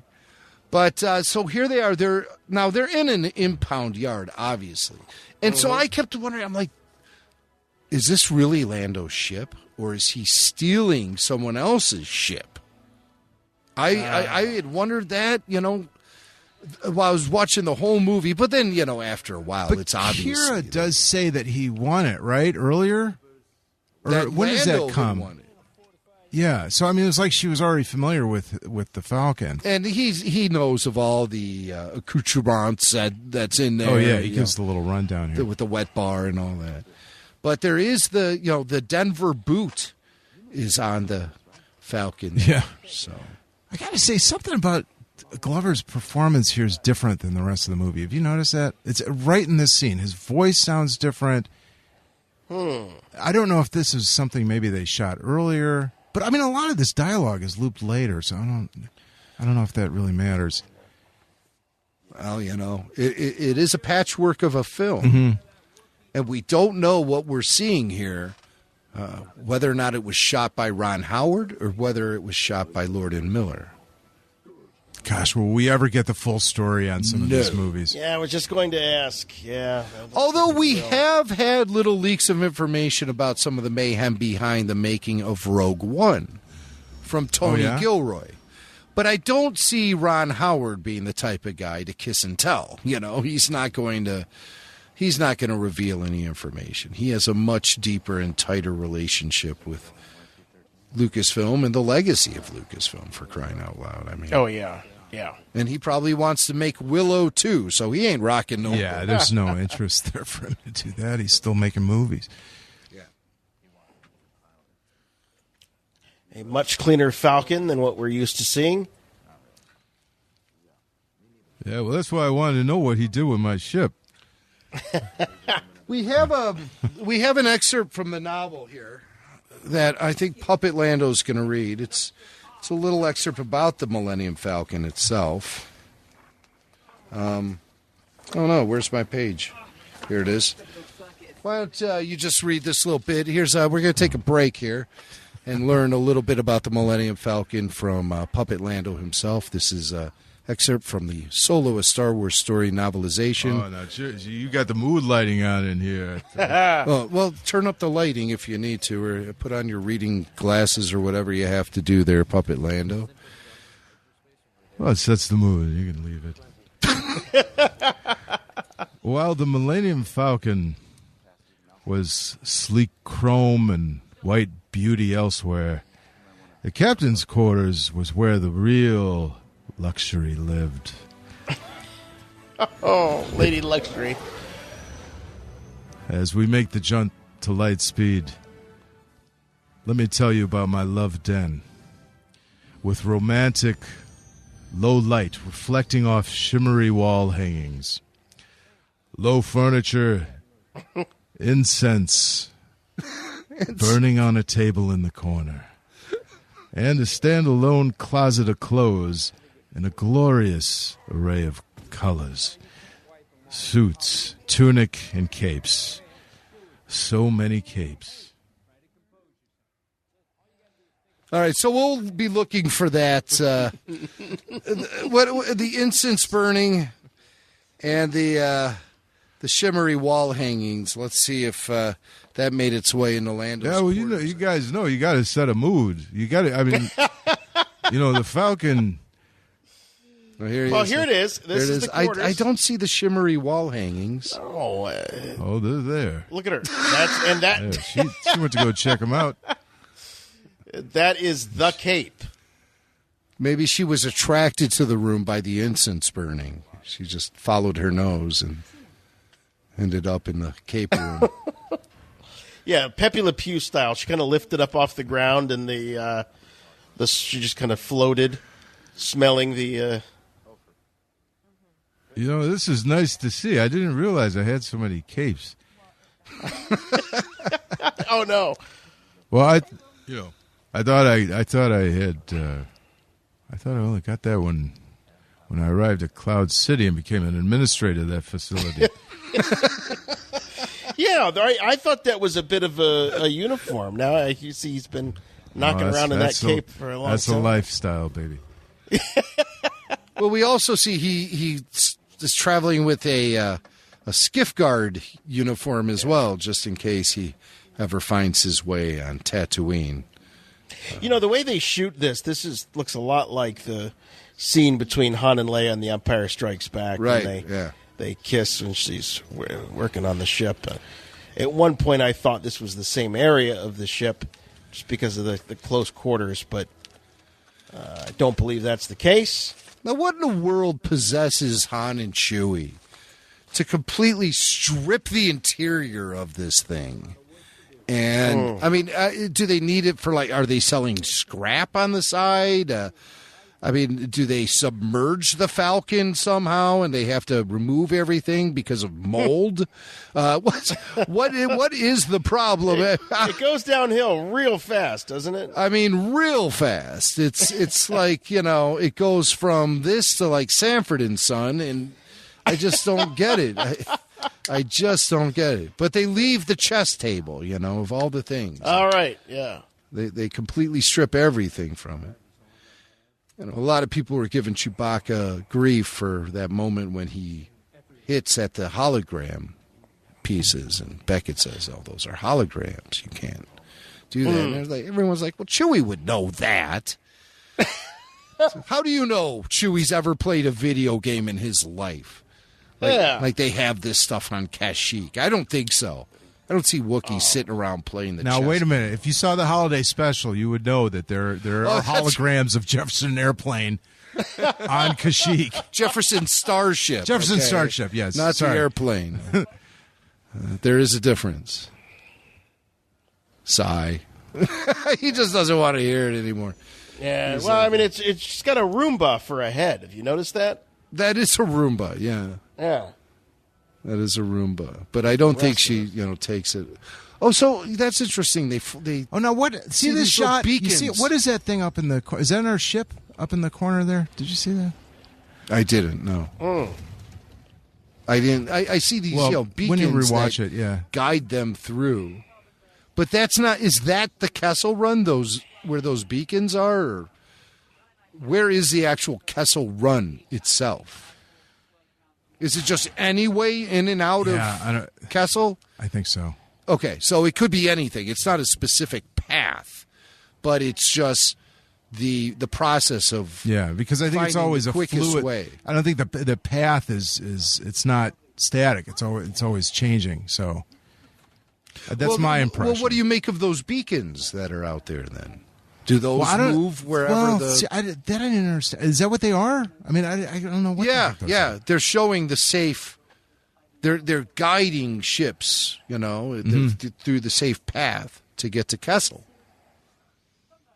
Yeah. Well, you've given me a lot to think about. Now, this is a conversation that I believe is expanded on quite a bit in the novelization. It is, yeah. Between the two of them and talking about their men. It's pretty interesting because, they get into, the whole idea of freedom and everything. And essentially L3 tells Kira that she's a droid. And it's a pretty interesting exchange they have, the two of them at that moment. Probably more compelling than what we get in the film of that moment, where it's kind of just played off as sort of a jokey, weird thing where we're left thinking that Lando I thought tried to get intimate with the droid. Yeah, I thought that was the moment they were showing us that basically the droid was crazy and they were going to continue on that path. I mean, but they don't. It goes into a different direction. Yeah. But I thought, okay, I get it. The thing they're just that's gonna be the joke is that it's actually nuts. She thinks she has this relationship with this guy. Now, I like Kessel. We get introduced to Quay Tulsite, who is a Pike, who we've only seen before in animated form on the Clone Wars. There he is. Mm-hmm. And I love the look of him. This is, when I see this movie, as an action figure collector, I say, where is this action figure? I want it right now. I have to have it. But I don't even have a Han 3 3/4 inch figure at this point. They're starting to show up finally. Oh, good. Finally. Wait, is this what this creature looked like in the Clone Wars? Did it look like that? Yes and no. It's more practical looking here. They had like smaller faces in the Clone Wars. And but similar with those tubes coming out of the bottom and everything. They were, I think, a little more intricately designed in the Clone Wars than what we see here. But you can go ahead and find them in the, I believe it's Season 5, Darth Maul and the Mandalore, the Death Watch arc, when Darth Maul takes over the Death Watch. He also brings in the Pike Syndicate as he's building his Shadow Collective. And I love how L3 is serving in the C-3PO role here in actually translating for Quay. Yes. It makes me think to myself, it just irritates me to no end that Rey can understand BB-8. It just irritates me to no end. When did this happen when Star Wars characters could understand the beeping of droids? C-3PO's purpose was to be there to tell us what R2 was saying. And that's why that dynamic works so well. Well, Luke figures it out, but... Does Luke? Does he? Well, yes, he's in there. Yeah, but that's new era Star Wars, where they're understanding droids all of a sudden. I didn't realize when I was a kid, I didn't realize that Luke only understood R2, at least in the first movies, when he was in the X-Wing, because he was reading the screen. Right. He was reading the screen, but you do see some conversation on Dagobah. Yeah, but that's more like reaction stuff. Well, true. It's how you would, it'd be like talking to your dog. Yeah. R2 makes an inquisitive beep, and Luke goes, I don't know, just feel like I've been here. But with Rey, she's just like, the Elenium system, like, she's clearly understanding, exactly what the droid is saying. Right. I mean, it's one thing to respond to an inquisitive beep, and another thing to get direct information from the droid via beeps and boops. And then, of course, Luke, he reprimands R2 on his language there in The Last Jedi. But again, that's new era Star Wars. That was never a part of original or prequel era stuff. You got the Wookiee ripping the arms out of the sockets. Thank you. We were supposed to see this in The Force Awakens. There's a deleted scene where... no, I'm not kidding. Blood, I've seen it. I'm not kidding. Unkar Blood, where he gets, Chewie rips his arms out. He comes hunting. He hunts down Rey and eventually finds Rey in Maz Kanata's castle. It's kind of disturbing, isn't it? Cool stuff from Beckett. He grabs that skiff guard helmet, which is important. Beckett has to leave with the skiff guard armor and helmet intact. He cannot leave anything behind. No. Because then what's Lando going to wear in Return of the Jedi? Some of Han's clothes. And he did not... I remember there's that scene, at the beginning of Jedi when we see Lando and he pulls the mask down. I always love, there's no reason for him to do that other than to show us his face. Yeah, I was wondering, I was waiting for Beckett to do that in here. But sweaty. He's sweaty. I get that might have been too much. That's another room in the Millennium Falcon, though. You have the cape closet and then you have the skiff guard armor closet, just in case. I love all the variety of the droids we see here. Yeah, these droids in particular, I guess an influence on the original droids were the robots in Silent Running. Did you guys ever see that? No, but I know of its influence. I think John Dykstra did John Dykstra do special effects on that? Yeah. Or Douglas Trumbull in his department. Yes. Douglas Trumbull for sure. And but these droids Dykstra are very come similar. up through all that. And didn't Ralph McQuarrie do some work for Silent Running? I believe he did. I mean, I'm definitely not an expert on it. I've seen it a couple of times. But these droids, yes, they're very similar to what's in Silent Running. The way they hop around and stuff.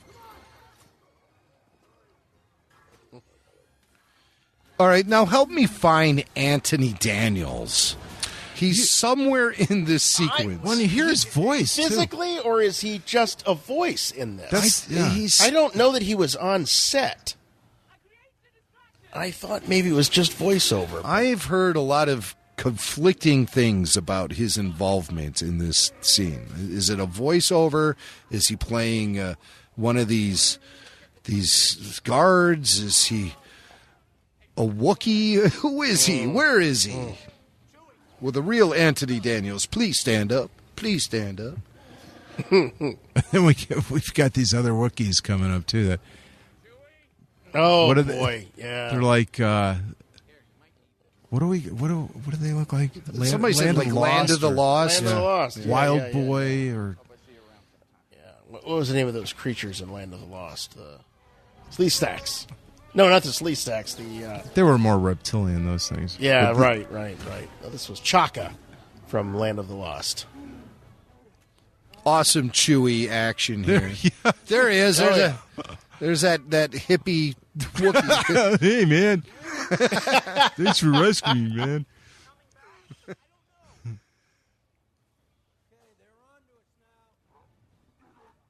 Now, see, he doesn't have the skiff guard helmet. No. So we have to make sure he picks that up and walks out with it. Otherwise, it throws off everything in Return of the Jedi. Yeah, they can't everything. Be that plentiful. It's well, and the character that Leia takes on and Bausch is significant. You can't just dress up as anybody and get in the door.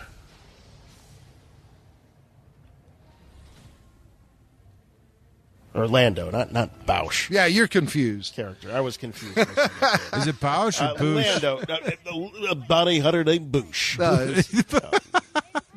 The action figure is Lando Calrissian skiff guard disguise. Skiff guard disguise. Right. Yeah. And so that's his skiff guard disguise. He just blended in with the weak ways. Well, you don't think they made him take that helmet off and see who he was?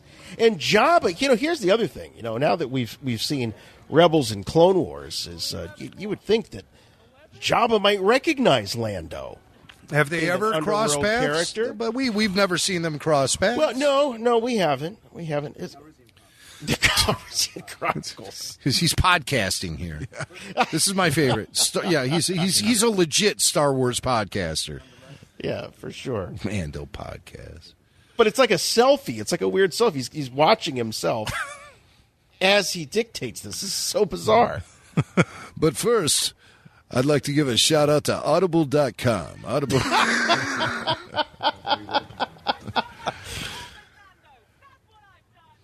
She's got some birthing hips, this one here. Yeah. That's kind of the feeling. But she's cobbled together. The legend is she put herself together from various different droid parts. Yeah.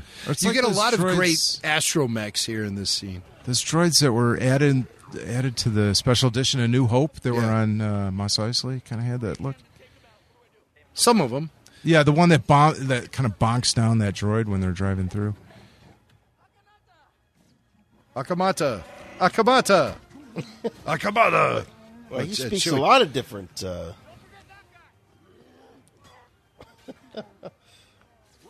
Han just orchestrating the fight, pointing things out for Chewie to take on. This is, this is classic Lando Chewie,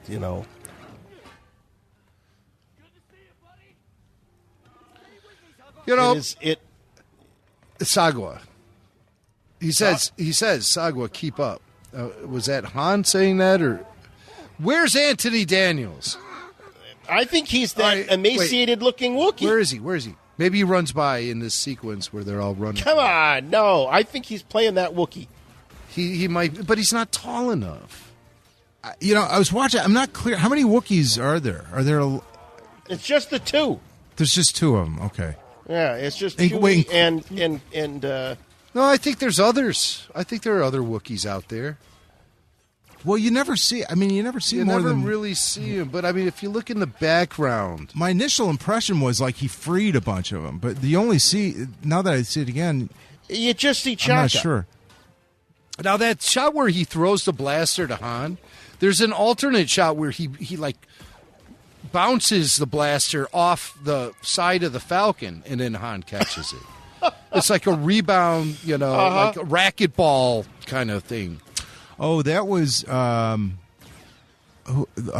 who's not Lawrence Kasdan? Who's the other Kasdan? John Kasdan. That right there. These shots are the ones he said he wanted. He wanted modeled after the Marvel covers. These action shots where they're in these firing stances and fighting off brigades of Imperials or whatever. Yeah. I have a lot of respect. Yeah, the composition is really cool when you know that. I have a lot of respect for that sort of approach to start, where you say, I want a shot to look like one of the old Marvel Comics covers from the 70s and 80s. It's like, oh, okay.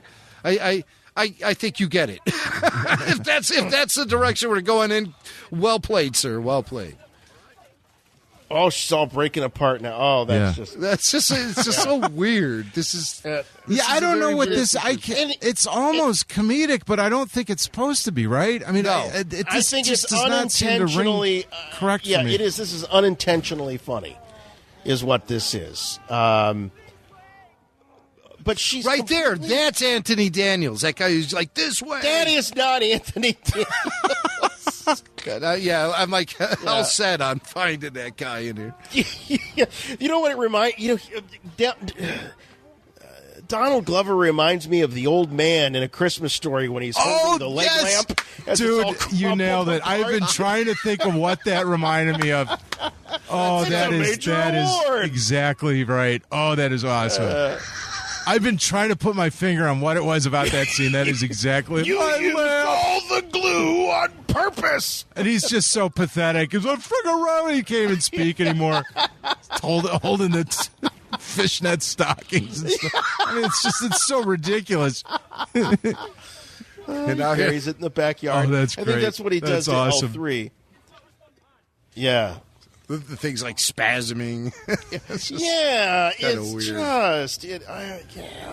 It's unlike any other. I think I've mentioned this to you before. Death. I have a real problem, and I send your hate mail. I don't really care, but I have a problem developing much sympathy or emotion towards robots. I don't like when stories ask me to do that. And I never really felt Star Wars did. I mean, what about R2 R2 and 3PO? No, you don't have any sort of connection to R2 and 3PO. Not in a human sense. No, I don't. I mean, they're not people. And you call they're not yourself people. They're a just fan. not. It's not that I don't care about them. They're just not people. They're not on the same level. Well, they can always be repaired. In this Right. situation, you're dealing with L3. She cannot be repaired here. She's gone. But when R2 got blown away at the end of New Hope, when I was a kid, I mean, I was thrilled that he was all cleaned up and shiny at the end. But what about 3PO? It's not an Empire where everything seems to be going wrong at that moment. Well, I never really believed that they were.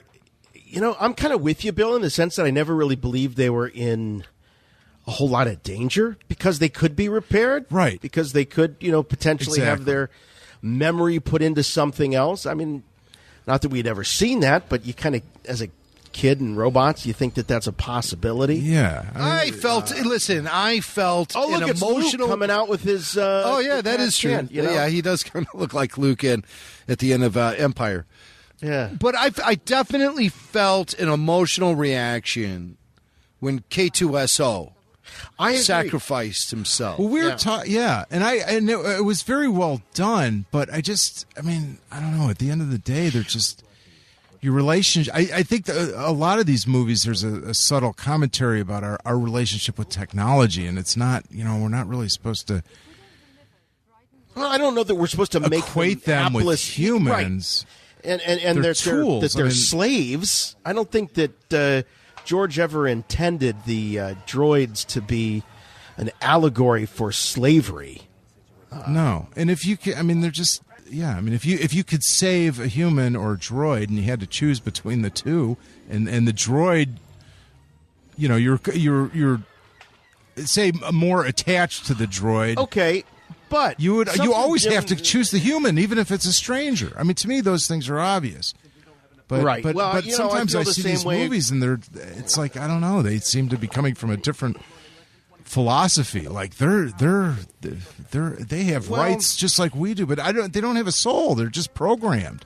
Right. And we're supposed to know that. Right. It's a bit of a stretch. It's a bit of a stretch. Yeah. I certainly it's obvious what the the point that they're trying to make, but making it with droids seems to be a bit of a stretch. Jim, you brought up, I think it might have been when Force Awakens was coming out and we were all, falling in love with BB-8, that you said, well, this idea of these droids being special, that was something that was unique to R2. Right. And 3PO. R2 was unique, and you get that sense in Episode 1, when all the astromechs are trying to repair Padme's ship, that there's something special about R2. Right. That little droid did it. Yeah. And she kind of gives him a medal. Like from then on, man, it's about it's R2. He separates himself. I believe that R2's connection to being the guy who always saved the day,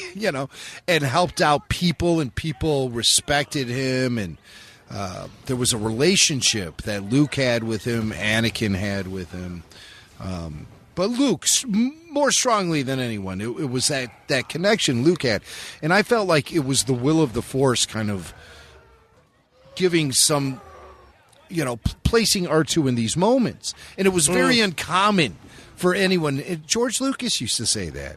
He said, droids are like toasters in Star Wars. They're appliances. Nobody has a relationship with a droid. And nobody would remember one. You wouldn't necessarily be able to pick out the toaster that you had in the house growing up as a kid. Right.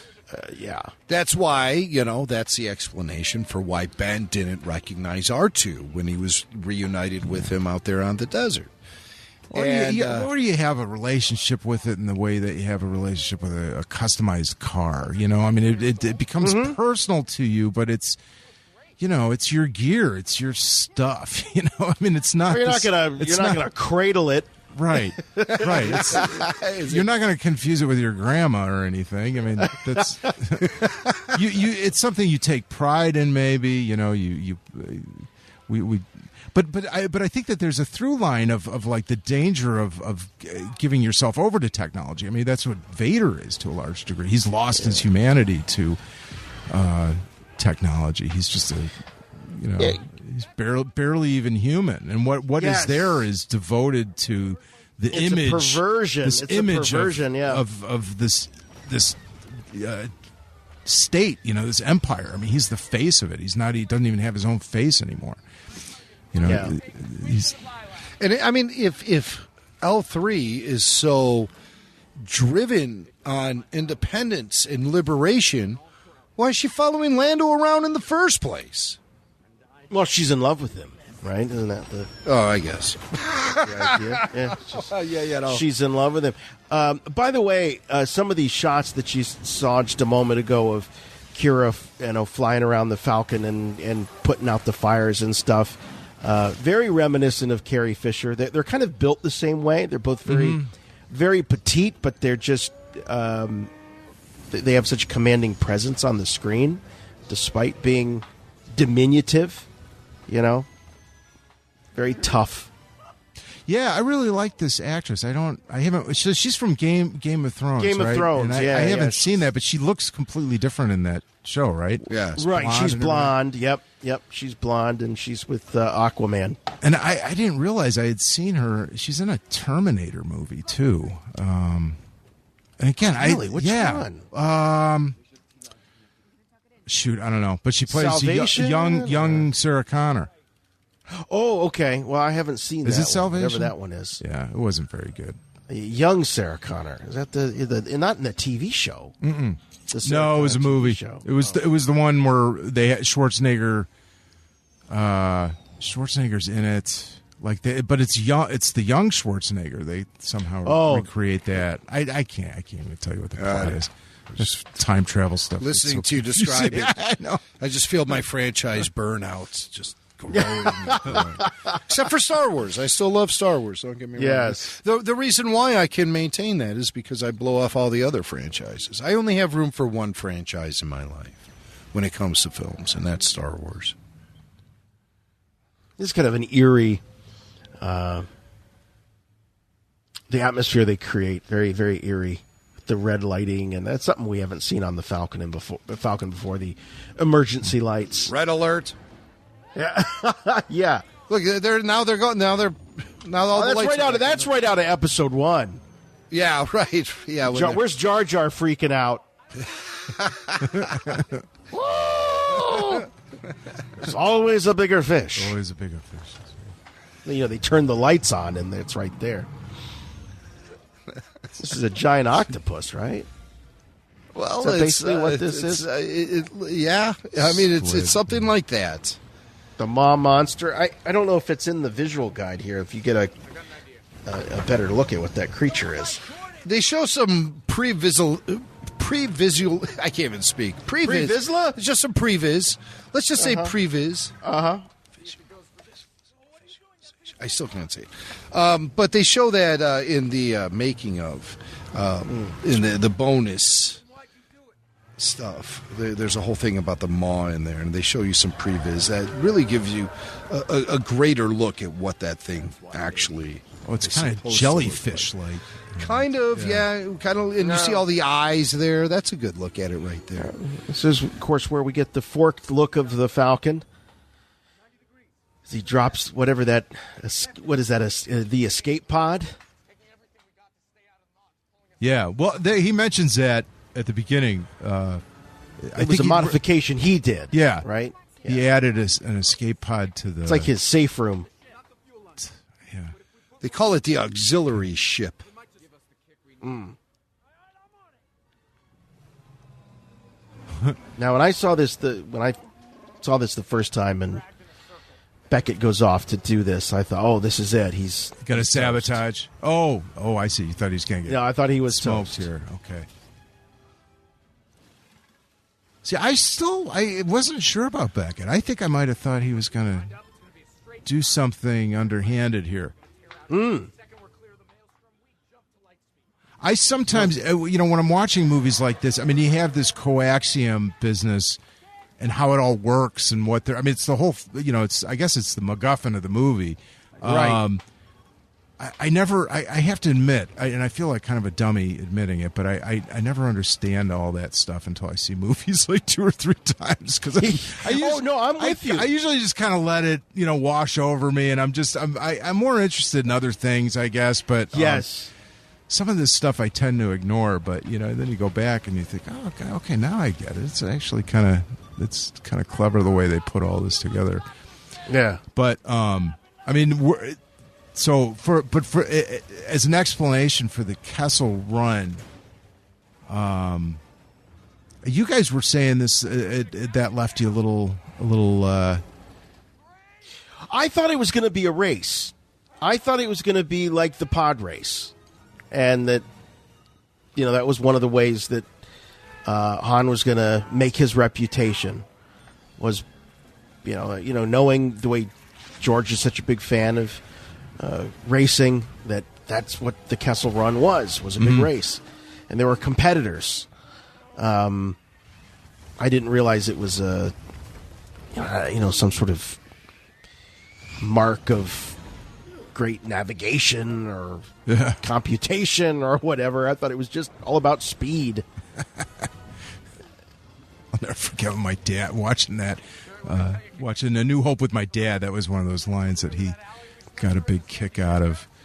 He's like, the Kessel Run in parsecs. What the hell are they talking about? He's like,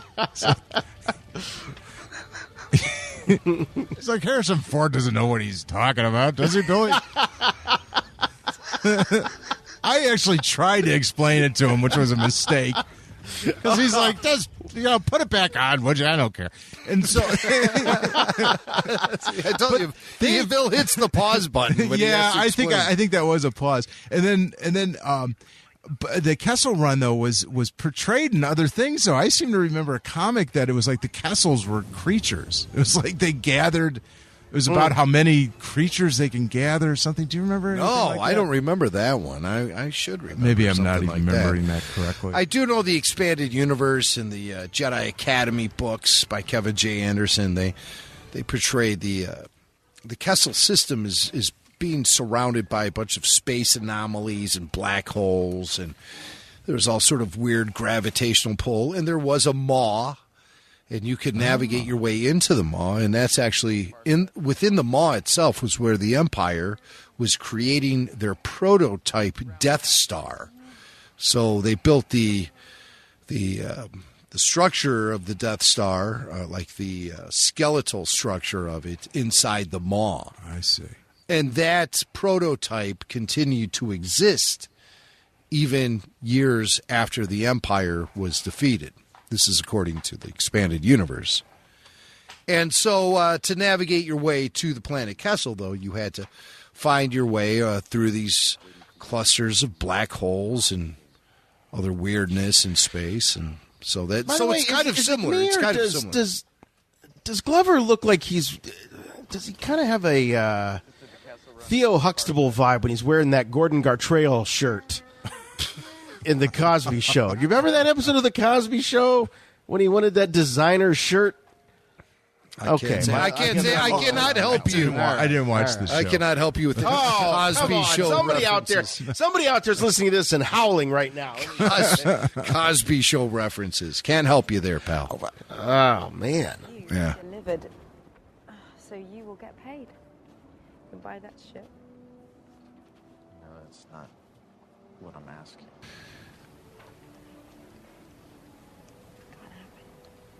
So she slams the door shut. Slams the door shut on him again. Uh-huh. I'm not with him, but he owns me. She says, I owe him. I owe him. Yeah. But see, they're making it seem like he's some sort of generous benefactor, you know? Yes, right. That he was like her sponsor. Yeah, in a way, yeah. They don't even really get into the whole thing about her being a piece of property to him. It almost seems like she's risen up in the ranks of the criminal organization. And well, does she say he owns me? Is that what she no? says? I'm hung up on that because of the novelization. Well, she says in the movie here, I owe him. Yeah. Oh, that's what it was. Yeah. Yeah. So he helped me. Yeah. So she does. It seem there. Yeah. I mean, she does seem to be devoted to him, even though she obviously knows he's crazy. Stockholm Dangerous. Syndrome. Yeah. Well, yeah. That's the thing we don't really know about her. Oh God, I wish they would do a sequel to this. I'm kind of bummed that they might. So much in the air. Maybe they will. Maybe they will. Maybe they will. I mean, if this thing could catch a whole life of its own with home video. Yeah, let's hope. Because I think it was really shortchanged in a big way. Yeah. So many factors contributed to a disappointing box office for it. And, quite honestly, you want to lay that at the feet of fandom for not going out to support the film. Well, you shot the film twice. So, listen, all of that doesn't matter to Disney's bottom line. They're not losing any money. You think Disney's losing money? For what? Because they had to pay the special effects guys that work in their company? They had to pay them extra? No, come on. They ain't losing any money. I don't know about that. I think they got hit in the groinocopia. Is this the Memphis Nest theme with the choral singers? Because you do hear that earlier. I wonder if that's specifically Does she have a the theme? Well, I don't know if that's specifically supposed to be her theme. The track on the soundtrack is actually Saverine's Standoff. Ah. That's what that's called. But during the train heist, I think you hear some of that choral.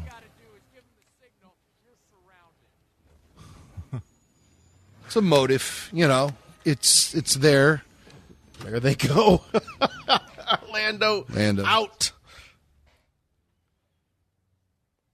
Now, in the novel, when Lando's on his flight here, he is actually he has a little moment where he communicates to with the final vestiges of L3 that exist within the Millennium Falcon core.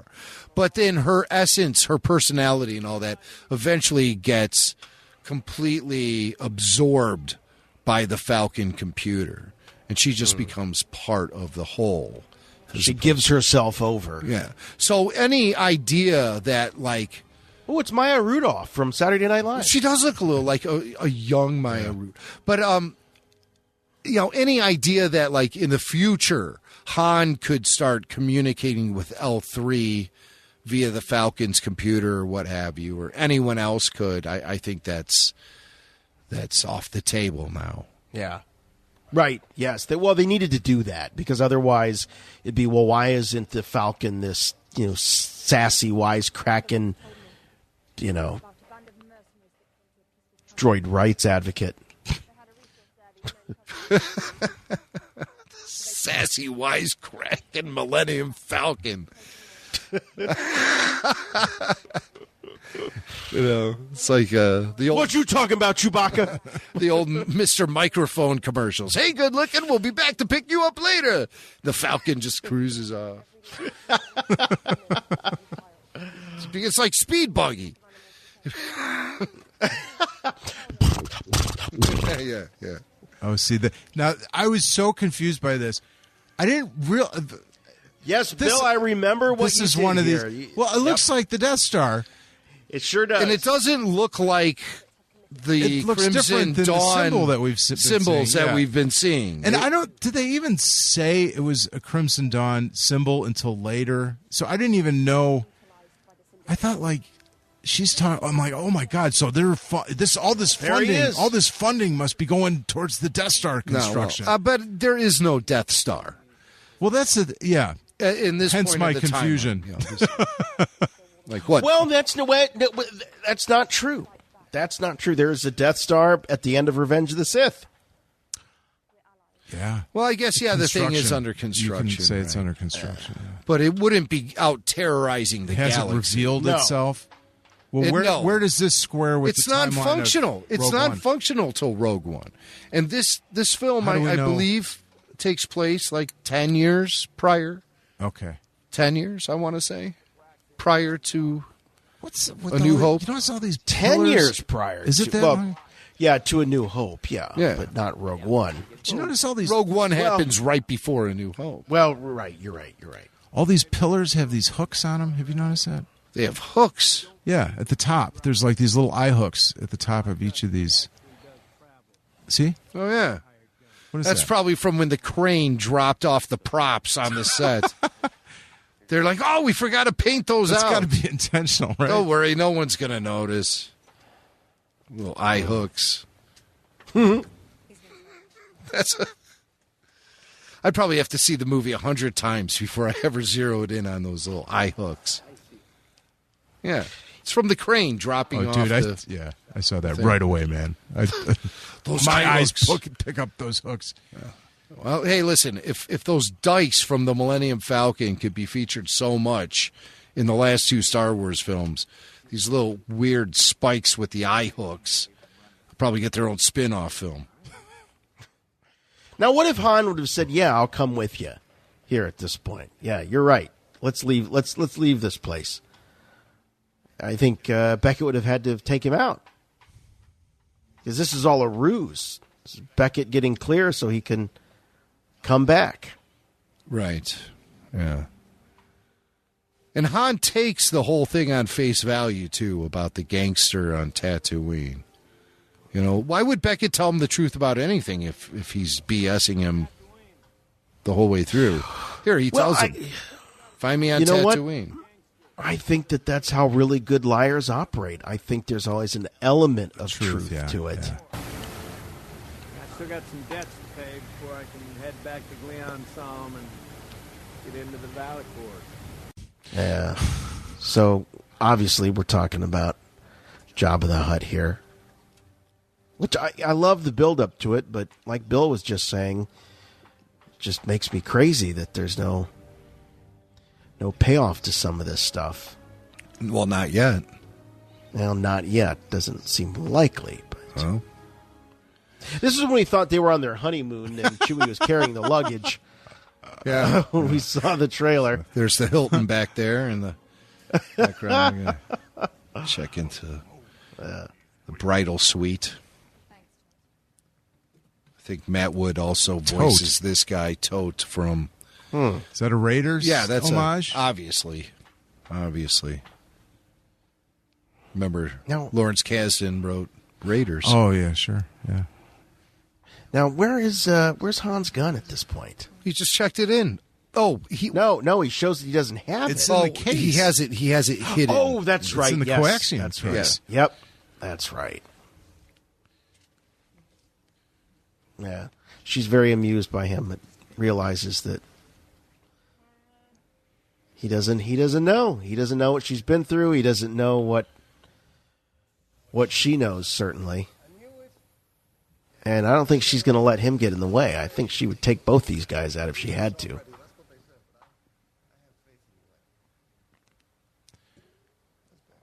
Who would say Kira's not ready? Darth Maul?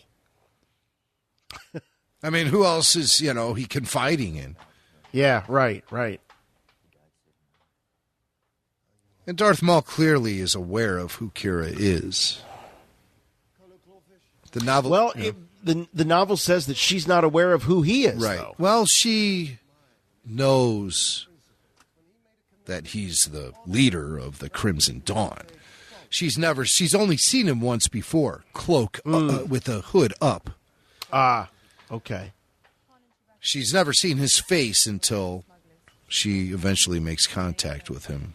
Right. And she knows that this is someone that Dryden has to answer to. As awful as he is. That's where he gets all creepy. And the scars are kind of lessening there. Oh, I guess when he gets all romantic, they go down. This guy I would love to play poker against this guy. It'd be such an easy read.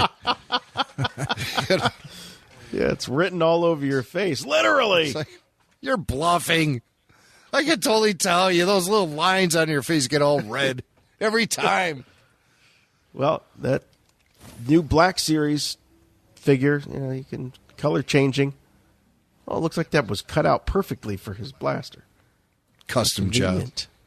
Custom Yeah. job. They do that. Savarine, they have a laser cutter. Coaxium Refinery, laser cutter. Kinko's, 24 hours. Very explosive stuff. I never asked for anything twice. Kira knows. He never asked for anything twice. This guy's very corporate. Dealt with this guy a few times in my career. I never asked for anything twice. Shut up. Why don't you just worked for him a few times, huh? He likes his jewelry. No. He's got the creepy fingernail. Look at the thumbnail there. Oh, yeah. Did you notice that? Got that sharpened thumbnail. Maybe he plays a guitar. Guitar picker. Banjo picker. Yeah. See Dryden Voss picking the banjo. Gets that head in the jar, puts that next to him, gets the banjo. Some good times there with Dryden. I do like Paul Bettany a lot in this role. A real lot. Yeah, he's great. But how great would Christopher Walken have been? He would have provided some wackiness. Star Wars wackiness, but it might have been a little too much Christopher. Yeah. Christopher Walken is just so Christopher Walken. Yeah. Well, the association is funny because there is kind of a Tarantino-esque tension in this scene, where people are joking and then they just seem on the verge of exploding violently. You're not even sure what's going Yes. on. None of them trust each other. The tube is looking rough on Woody right there, though, I'll tell you. It really is. That is some comb over.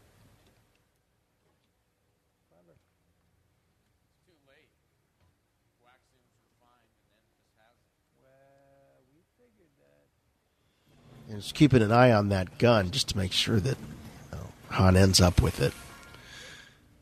This refinery is probably like the most unexotic Star Wars location we've ever seen. It just it looks like really something out of Road Warrior. Post-apocalyptic, nomadic. Yeah. Like they just set it up, It's like, where's the feral kid? With the boomerang. Remember the feral kid? Boomerang. Of course.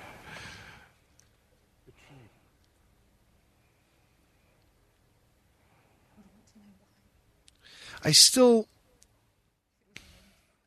if she was sold as a slave to Dryden, how did she get so involved in the crime syndicate part of all of this to where she just has completely abandoned the person she was on Corellia?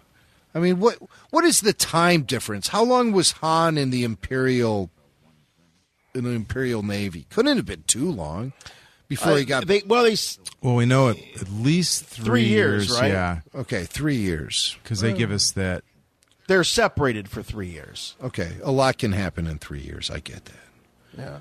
But it seems like she is rising the ranks within this crime organization as opposed to just being like a tool or... Right. I mean, she does seem valued for,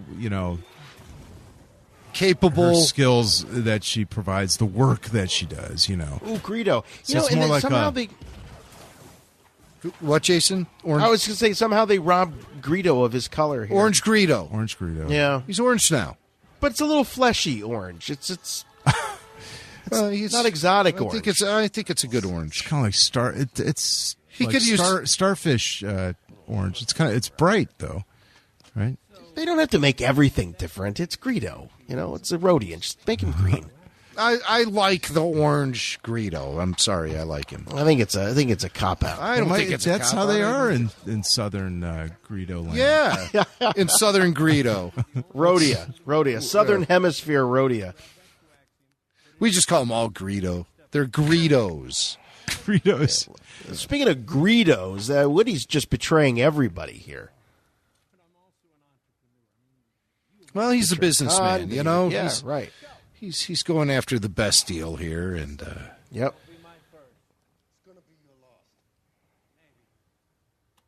It's smart. I just like the way this whole sequence breaks down because you're separating Han and Chewie, and so now Han's without his protective net. Yep.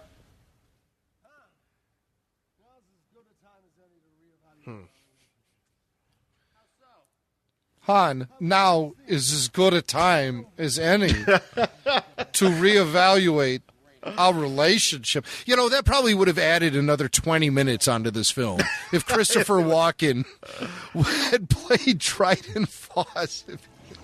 Just get to it, man. These blades have a little bit of a lightsaber kind of vibe to him. It leaves that trail when he's swinging them, like a lightsaber does. Very James Bond sequence, with oh, sure. hiding behind the furniture and ducking from the constant assault. He jumps up with the gun. She cuts him off.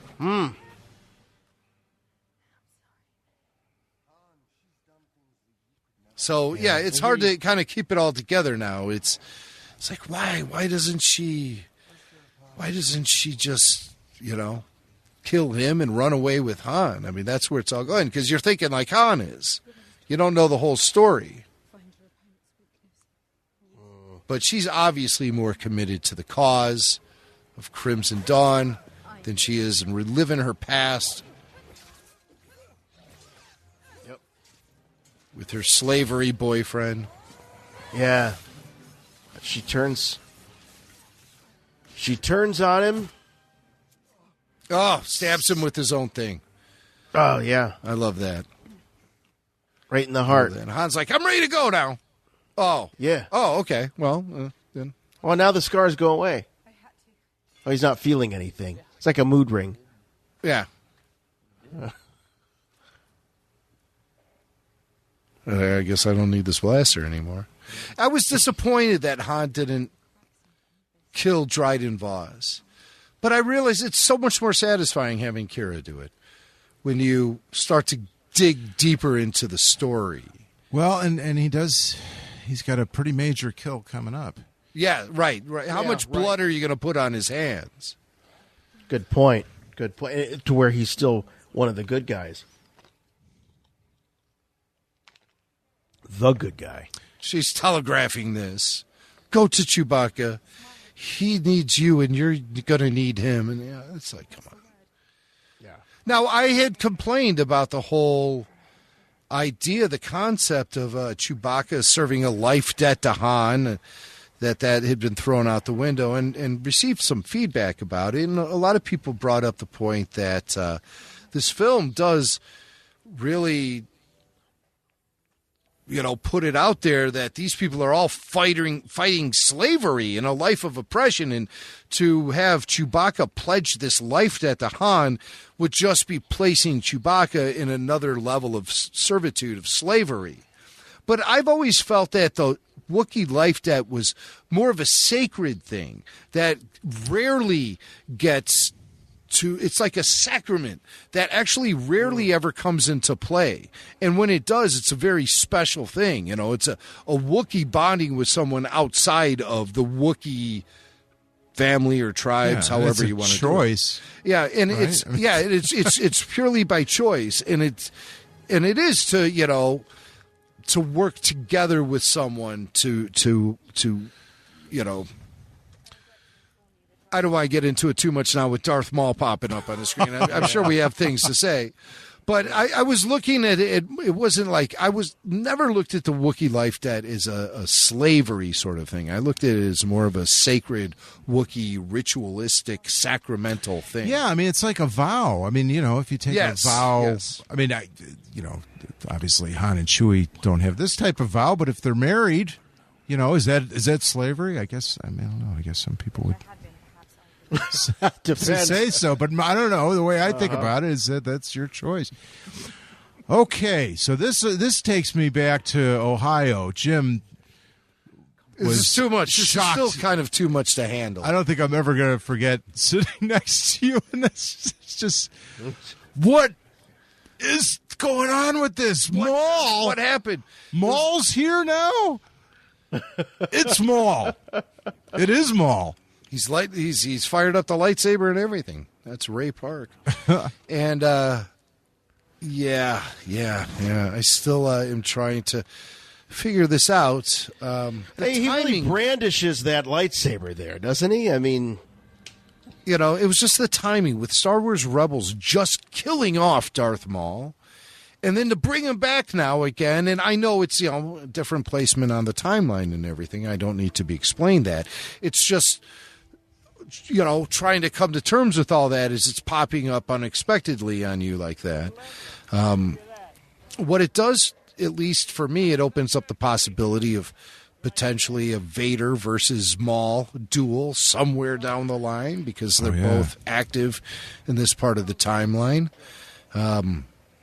We didn't know that Darth Maul was continuing on with the crime syndicates like he is, you know, when he was trying to put the Shadow Collective together and he had taken over the planet Mandalore.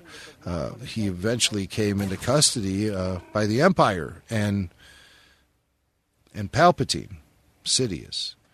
I still feel that it was like their version of the Marvel, you know, what do they call them? The scene that comes after the credits. Oh yeah, right, I really think they wanted to plant that, the seed for like this. This is the platform for the next spinoff. You know, Kenobi. To me, makes the most sense. Here we got Han shooting first. Yeah. Which that is one way to look at that. This is sort of, I don't want to say redemption or setting the record straight, but he clearly shoots first for good reason. And he had good reason to shoot Greedo first, too. Greedo was pointing a blaster at him. I mean, you know. Over my dead body, bang. That's the way it went. It was just an era where the digital technology was coming into the forefront, and some of these film creators were tooling around with their old films in a silly way, and George was leading that pack. I mean, even Spielberg did it with E.T.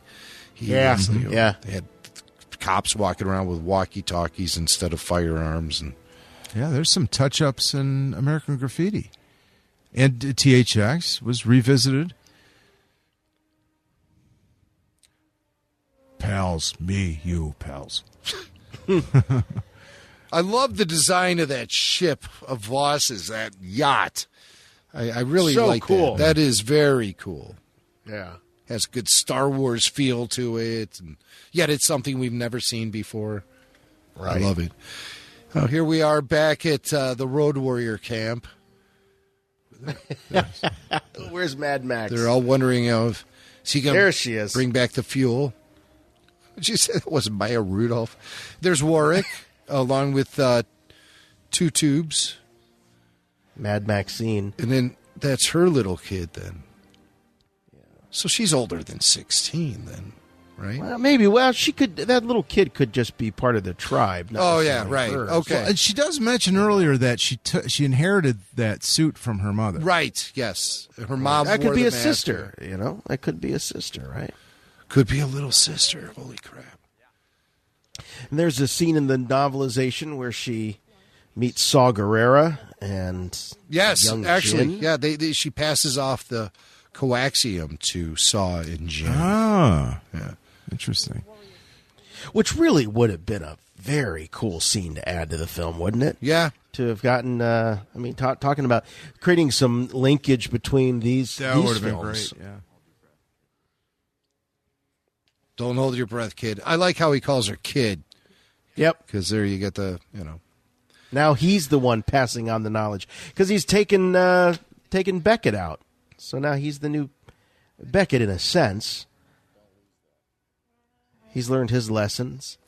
Something I wanted to point out we forgot. We were just talking during that campfire scene just prior to the train heist. It's Beckett who gives Chewbacca the nickname Chewie. Is it? Yeah, it's not Han. Han says, I have to call you something else, but, it was Beckett. Right. I think, I could be wrong, but I really wanted to pay Rolex? attention to that this time. Here's Lando. The Hawaiian shirt or something. He's in the tropics. He's in Cuba. Tropical Lando. Well, maybe this is that planet that Kit Fisto is from. Maybe this is Glee. Oh, yeah. He's there to, drop off Beckett's body, maybe. That was it. That's a deleted scene. They take Beckett's body to the incinerator. Oh, he just throws him in the incinerator? Oh, yeah. Wow. And Han goes, oh, that stinks. And Chewie goes, oh, you think that stinks? We should throw a Wookiee in there. No, none of that happens.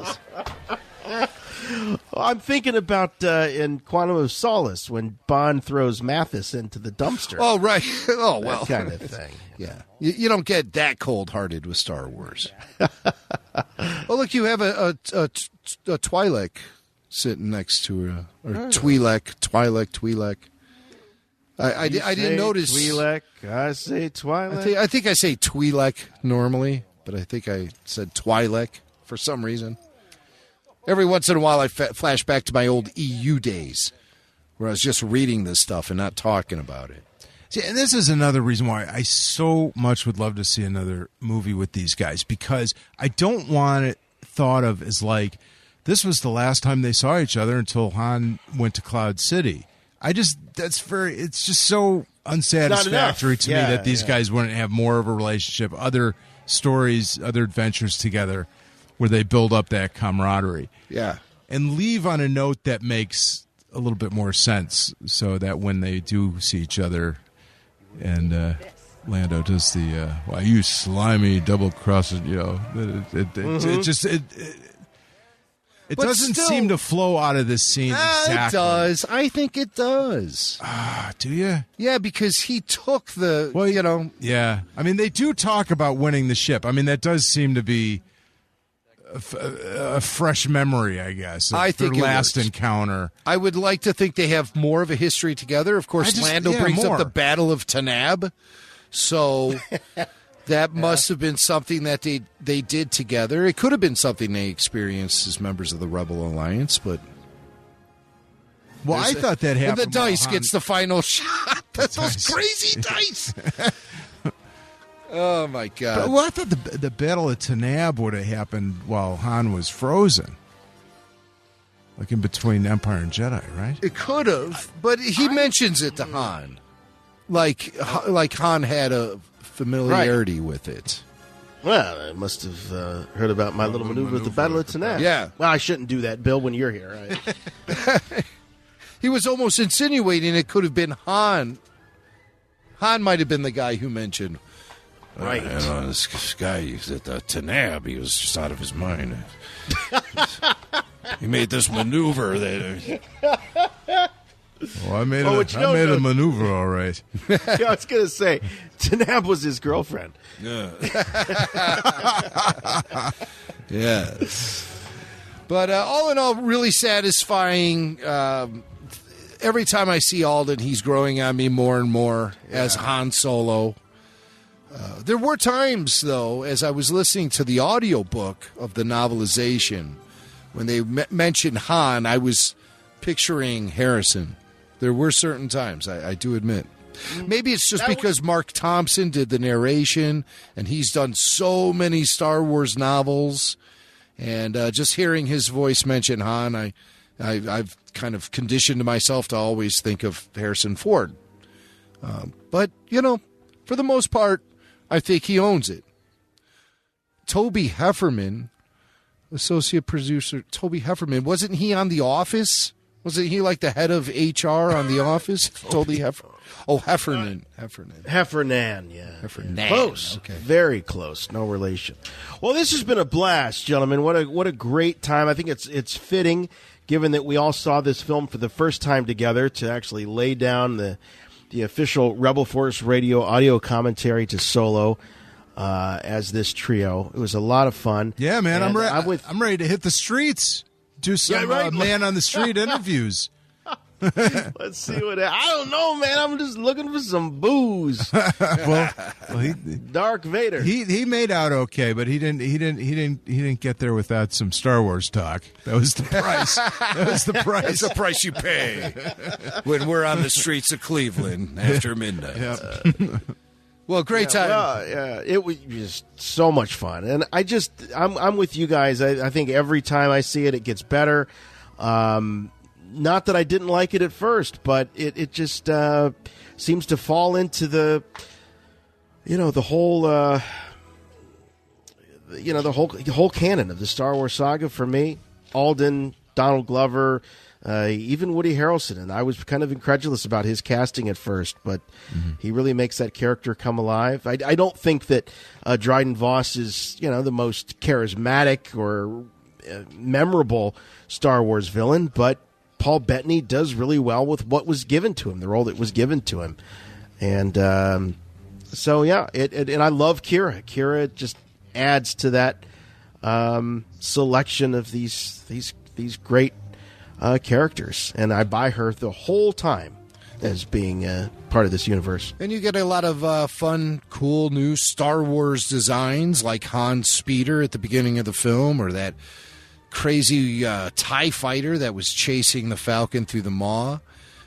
I just love seeing advancements of all the old classic designs presented in different ways. The Mud Troopers. Love the Mud Troopers. Still got to figure out why that AT hauler has a shower on it, though. That's totally unexplained. Totally unexplained. I would present that sort of, radiation, emergency radiation thing, like that movie Silkwood. That could be an explanation for it, but I don't know how they get exposed to radiation when they're just hauling those walkers around. So, wow. But hey, that's Star Wars science. I can't comment. More to come, for sure. All right, we still have to do the Rogue One commentary track. Boy, we haven't done that, have we? We haven't done that. Okay. We haven't done a commentary track for the Star Wars Holiday Special. Oh. Is that in the works? Well, we do have an anniversary coming up in a couple of months. Oh, man. There's got to be some dead spots on that. I hate to tell you. I don't know what you're going to do during those musical numbers. There's only so much you could say about Diane Carroll. Well, maybe we can pass around some beverages then at that time and see where the commentary leads us. We'll have to have something planned for those stretches. The holographic circus. Oh, my gosh. Compelling stuff. Yeah, I want in. You got it. You got it anytime.